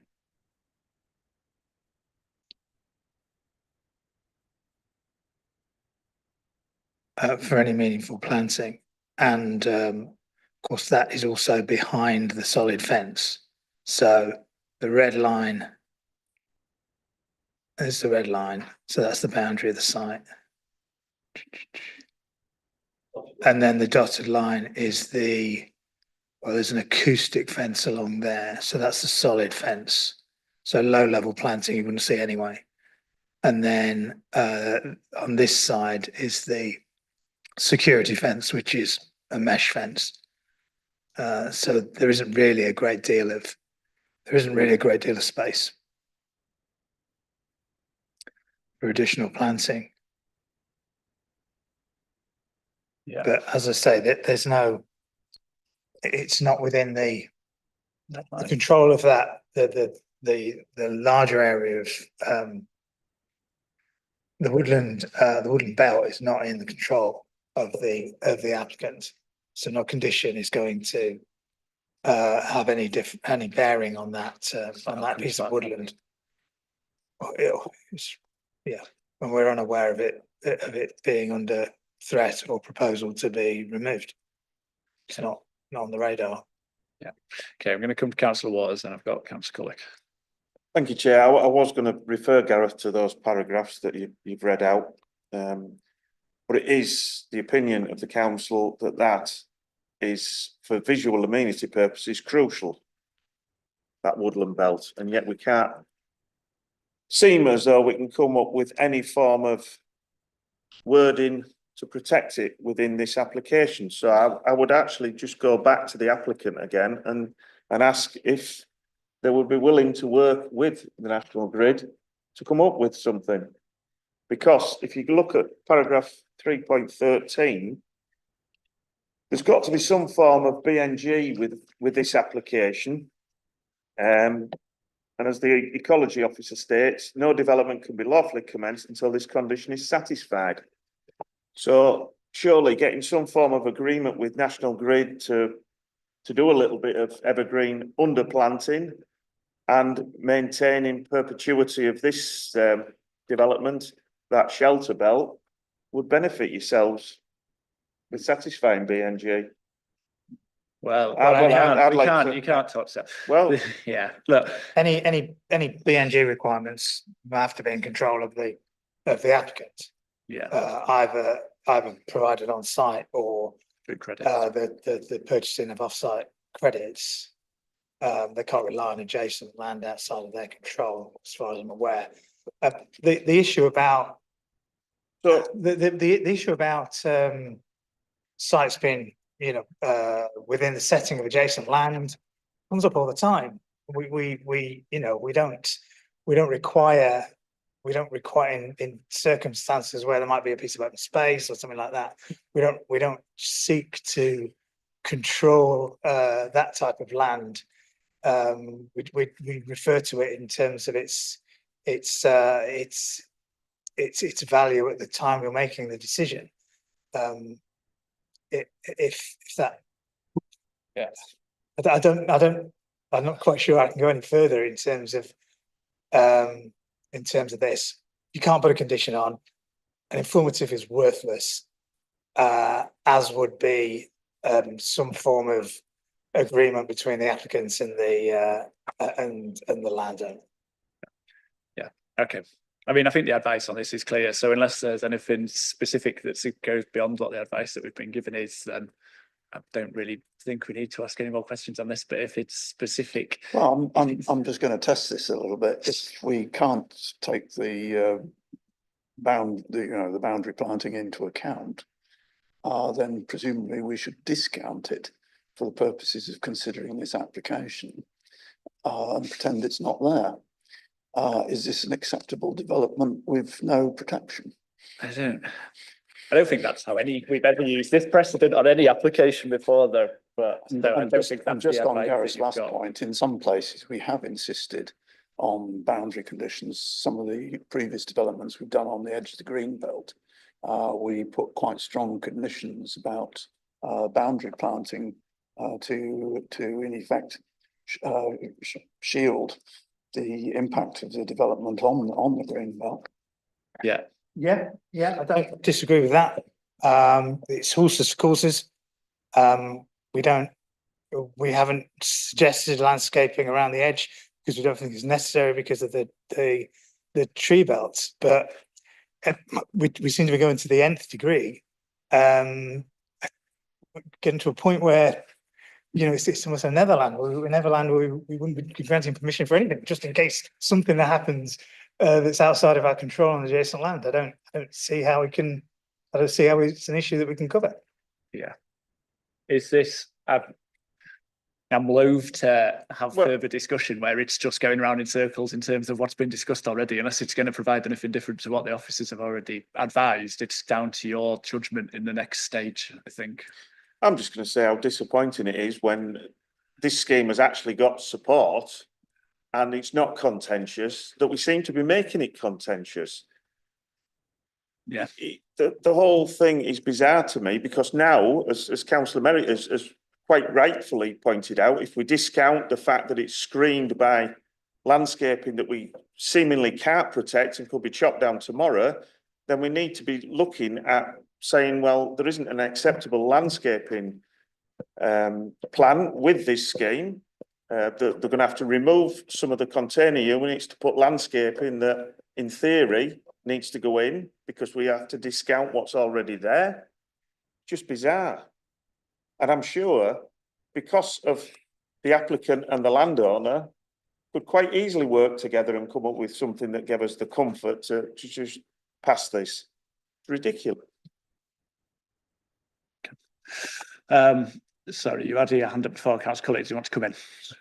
Thank you. I have a sense that we've exhausted this as far as we can, and I wanted to take the opportunity just to raise another question. That is specifically around the colour, and having heard the points that were raised earlier, whether there's anything more that we can do in terms of this application that would underline our concern around the colour.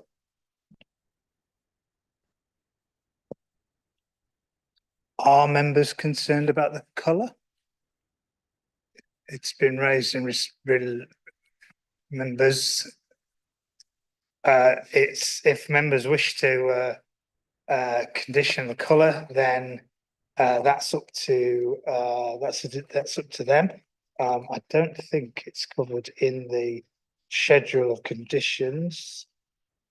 The colour, the materials just relates to the surface treatment of the track. So if members feel that there needs to be a condition regarding colour, then that's within their control. Although there is an issue about the heating up of the units, but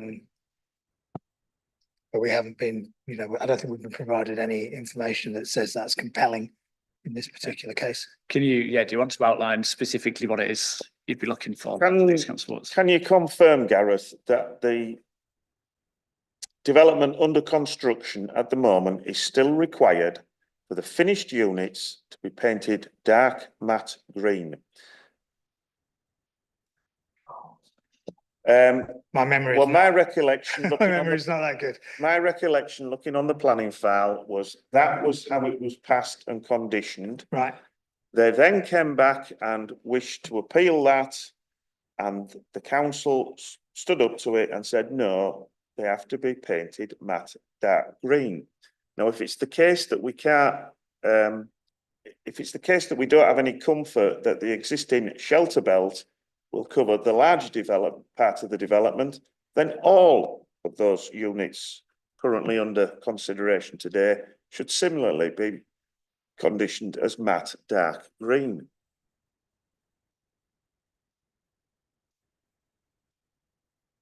I'm just trying to work out, is it a specific before that part?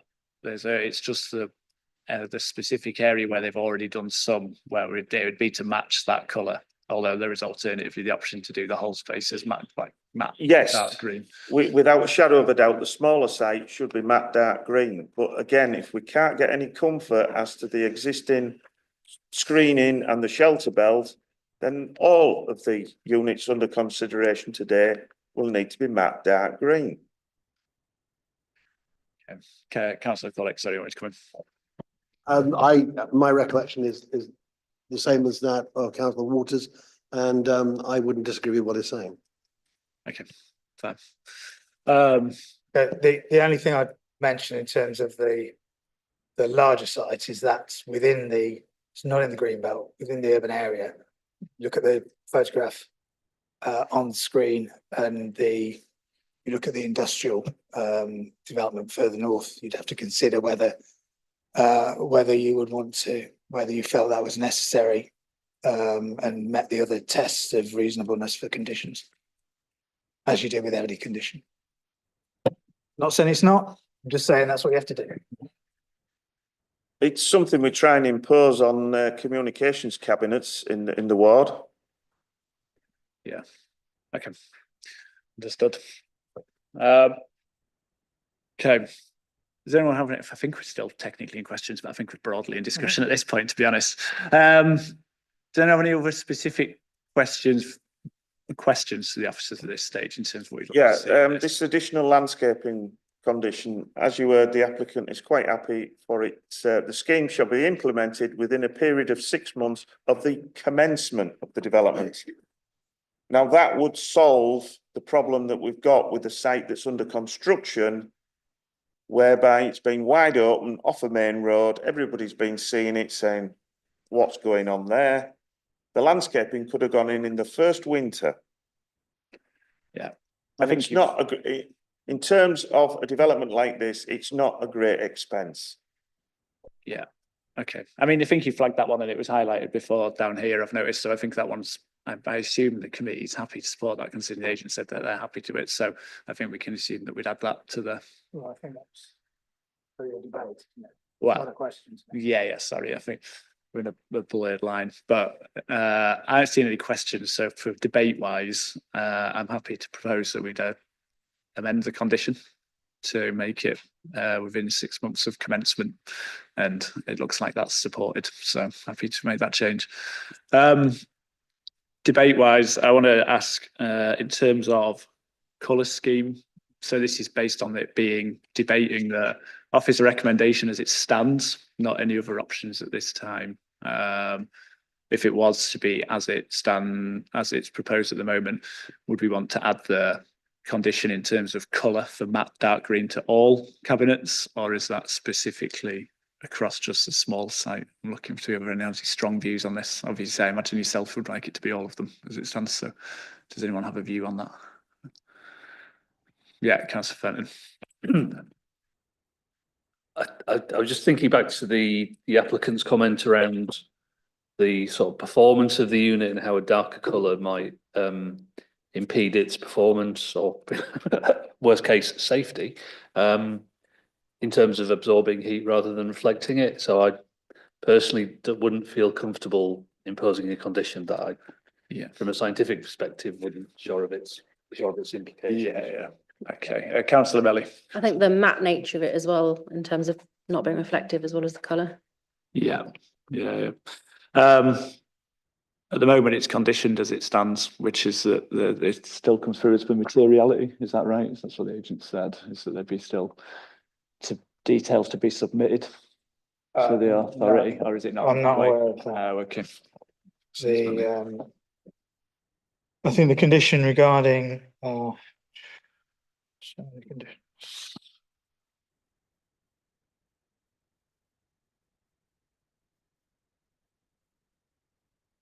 condition 17 is about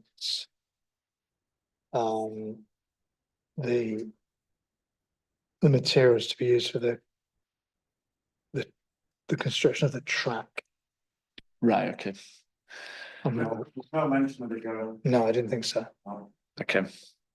I mean, I get both sides of the committee. I think I'd be happy to propose that we include it for the small side to ensure that it matches what's currently already supposed to be matte dark green. If people support that, because obviously if that's already been appealed and it's not been seen to be upheld by the council, then clearly they haven't provided evidence for it. So it's at the moment we're taking the word that this is an issue, but clearly that evidence wasn't provided at the time that they previously appealed it. Is my concern. So Councillor Melly. So do we actually know the appeal outcome on that one? I'm not sure. I don't recall it being an appeal. I think it was a section 73 to change the condition rather than. Right. So it was a planning application to remove the condition, as far as I'm aware. The planning authority refused. So basically, councillor Cullick, sorry, come on. I think our concern is that there is some consistency here. Yeah. And there's an element of doubt about the current position, although my understanding is the same as our councillor Waters. Would we be able to accommodate this by ensuring that it is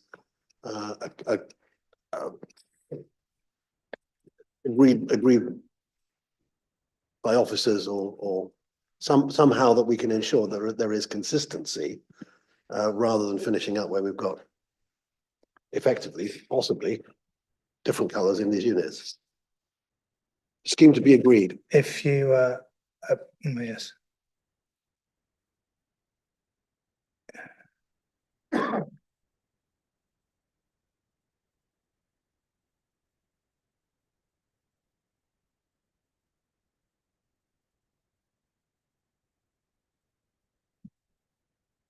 Just bear with me. I can get up on the system. Yeah. Just while Gareth's finding that, is it worth discussing the fact that there doesn't appear to be any conditions regarding lighting? There's some quite tall lighting columns to go in to complement the CCTV. Well, the lighting of the site that's under construction has been a considerable problem to residents in the area. I appreciate there's concerns security-wise over all this, but it's just creeping urbanisation of areas with excessive nighttime lighting, which again rather spoils any sort of BNG considerations. Yeah. I mean, to be honest, I'm completely fine with that, would be my view, because typically on these ones where we have significant amounts of outdoor lighting, there's normally a condition in terms of both impact on environment and bit from that. So yeah, I think that's reasonable to me. I think that's a good point to raise.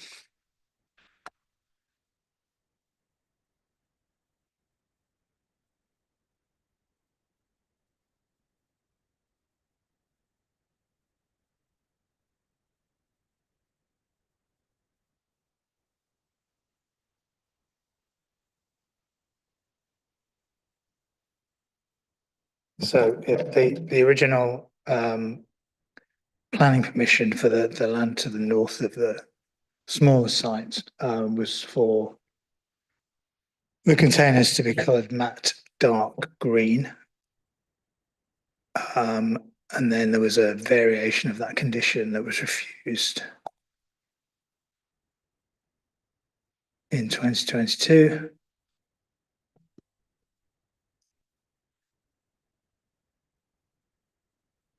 Yes, and that would be harmful to visual amenity to remove that requirement.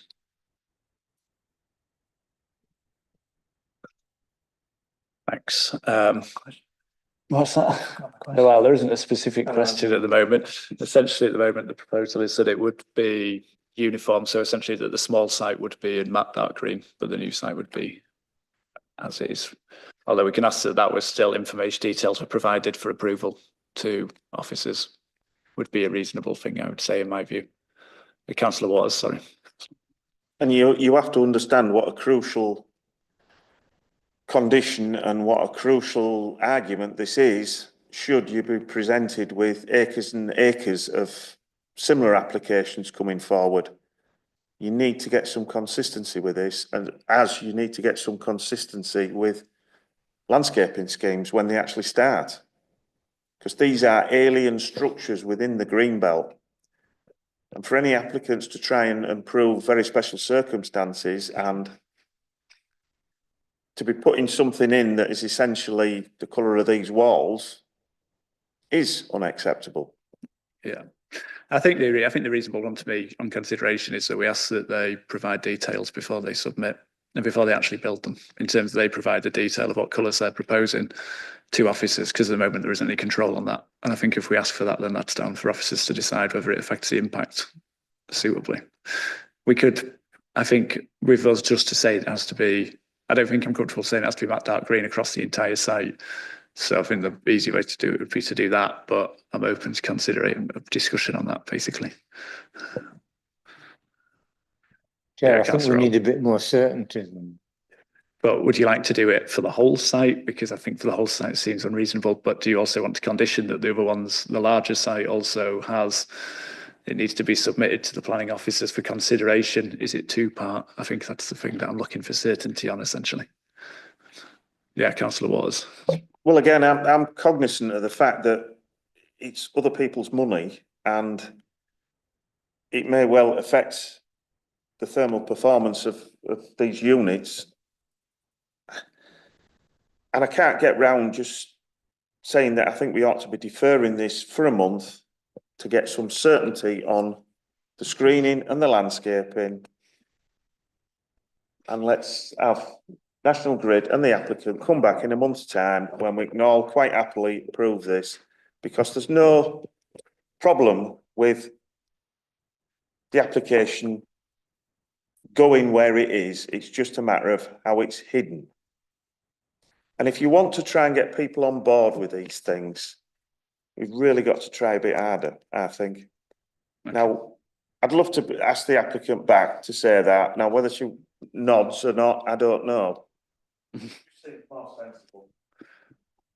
Right, okay. Chair, it's the requirement of the authority to make timely decisions on planning applications, and deferring a decision on an application to find out the status of land which doesn't form part of the planning application site is, I would say, unreasonable. Yeah, I mean, I think your advice has been clear already. I think for me, just to move this on, unless someone objects heavily, is that we would condition that the smaller site where it's already mapped dark green would be conditioned to be mapped dark green.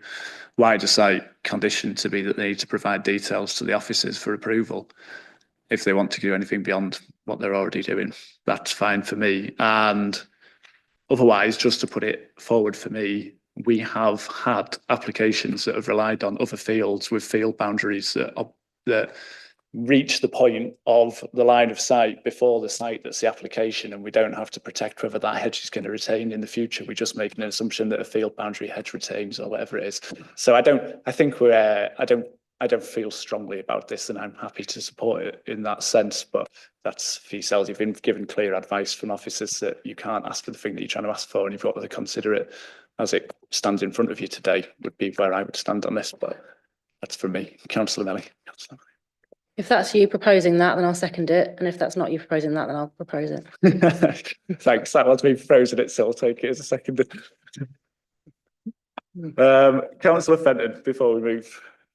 I take your point around there are lots of applications where the presence of a hedgerow or a tree belt is a given. I do think this is somewhat different because of the nature of the development and the absolutely critical function that tree belt fulfills. I would struggle to vote for refusal on the basis of lack of certainty around a complete lack of certainty around the protection for the tree belt, because there is no protection. It is feasible, entirely possible for an application to be made for an area tree preservation order to be agreed for that tree belt. And again, hindsight's a wonderful thing, but that could and arguably should have been done. You know, if given the comments of the ecology officer, I struggle to understand how that wasn't.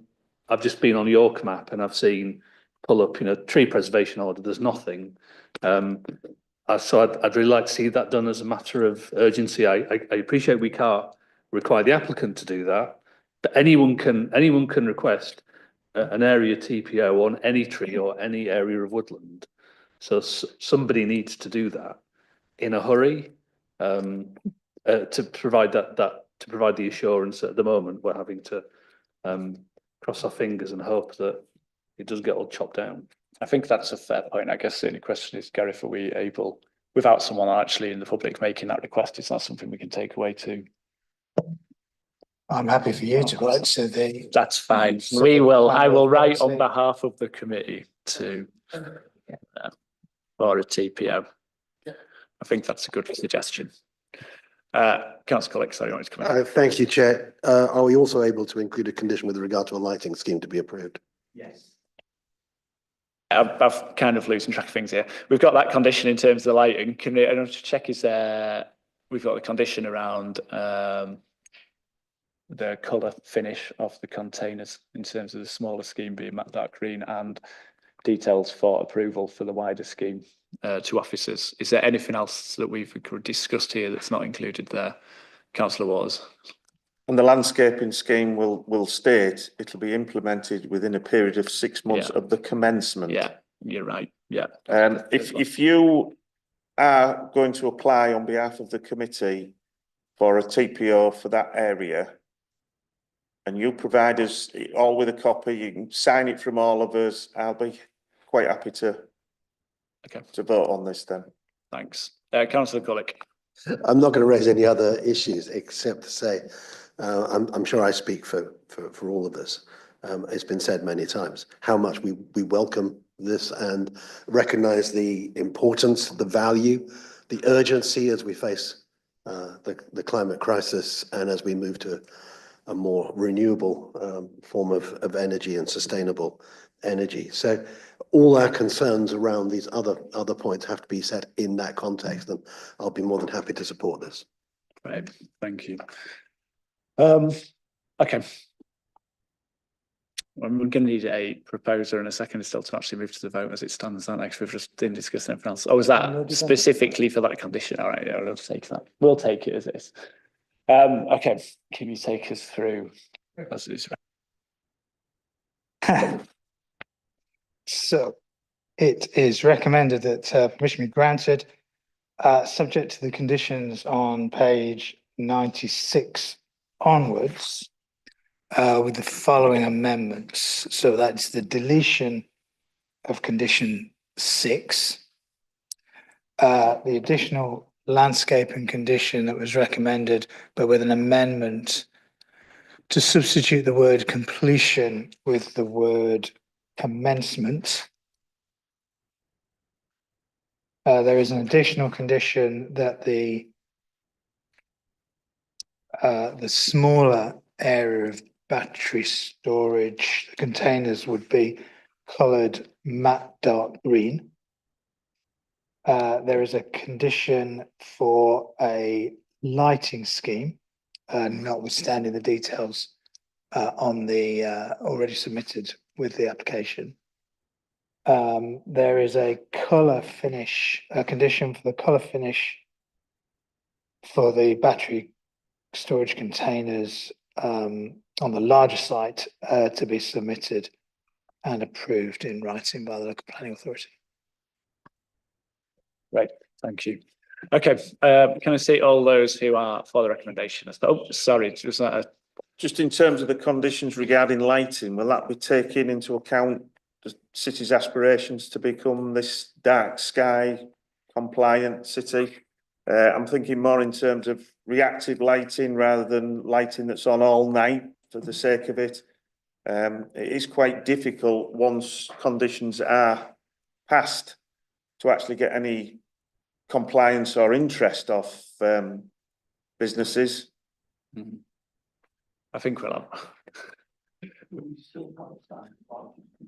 We have a standard lighting condition that we typically use in here, so I think it would be that would get applied. I think that's the best way to which do is it. about minimising but it does the come night down sky, to the people who deal with. Yeah, it's applied by that team, and then they review the lighting. So I think we've got to take that as it comes, but it's a fair point to raise. Okay, right. Continuing on, can I see those who are for the recommendation as read out there? Okay, that is unanimous. So the application is approved, and that's the last item. So I'll thank everyone for their time, and we'll close the meeting there. Sorry, Councillor Watts, just wanted to speak. I just wanted to put on record while you've still got the cameras running to thank you for your good approach to suggestions made, especially in terms of putting forward for a TPO. Very welcome. Okay. Thank you. It's awful having compliments put on camera. Makes me cringe. All right, thank you.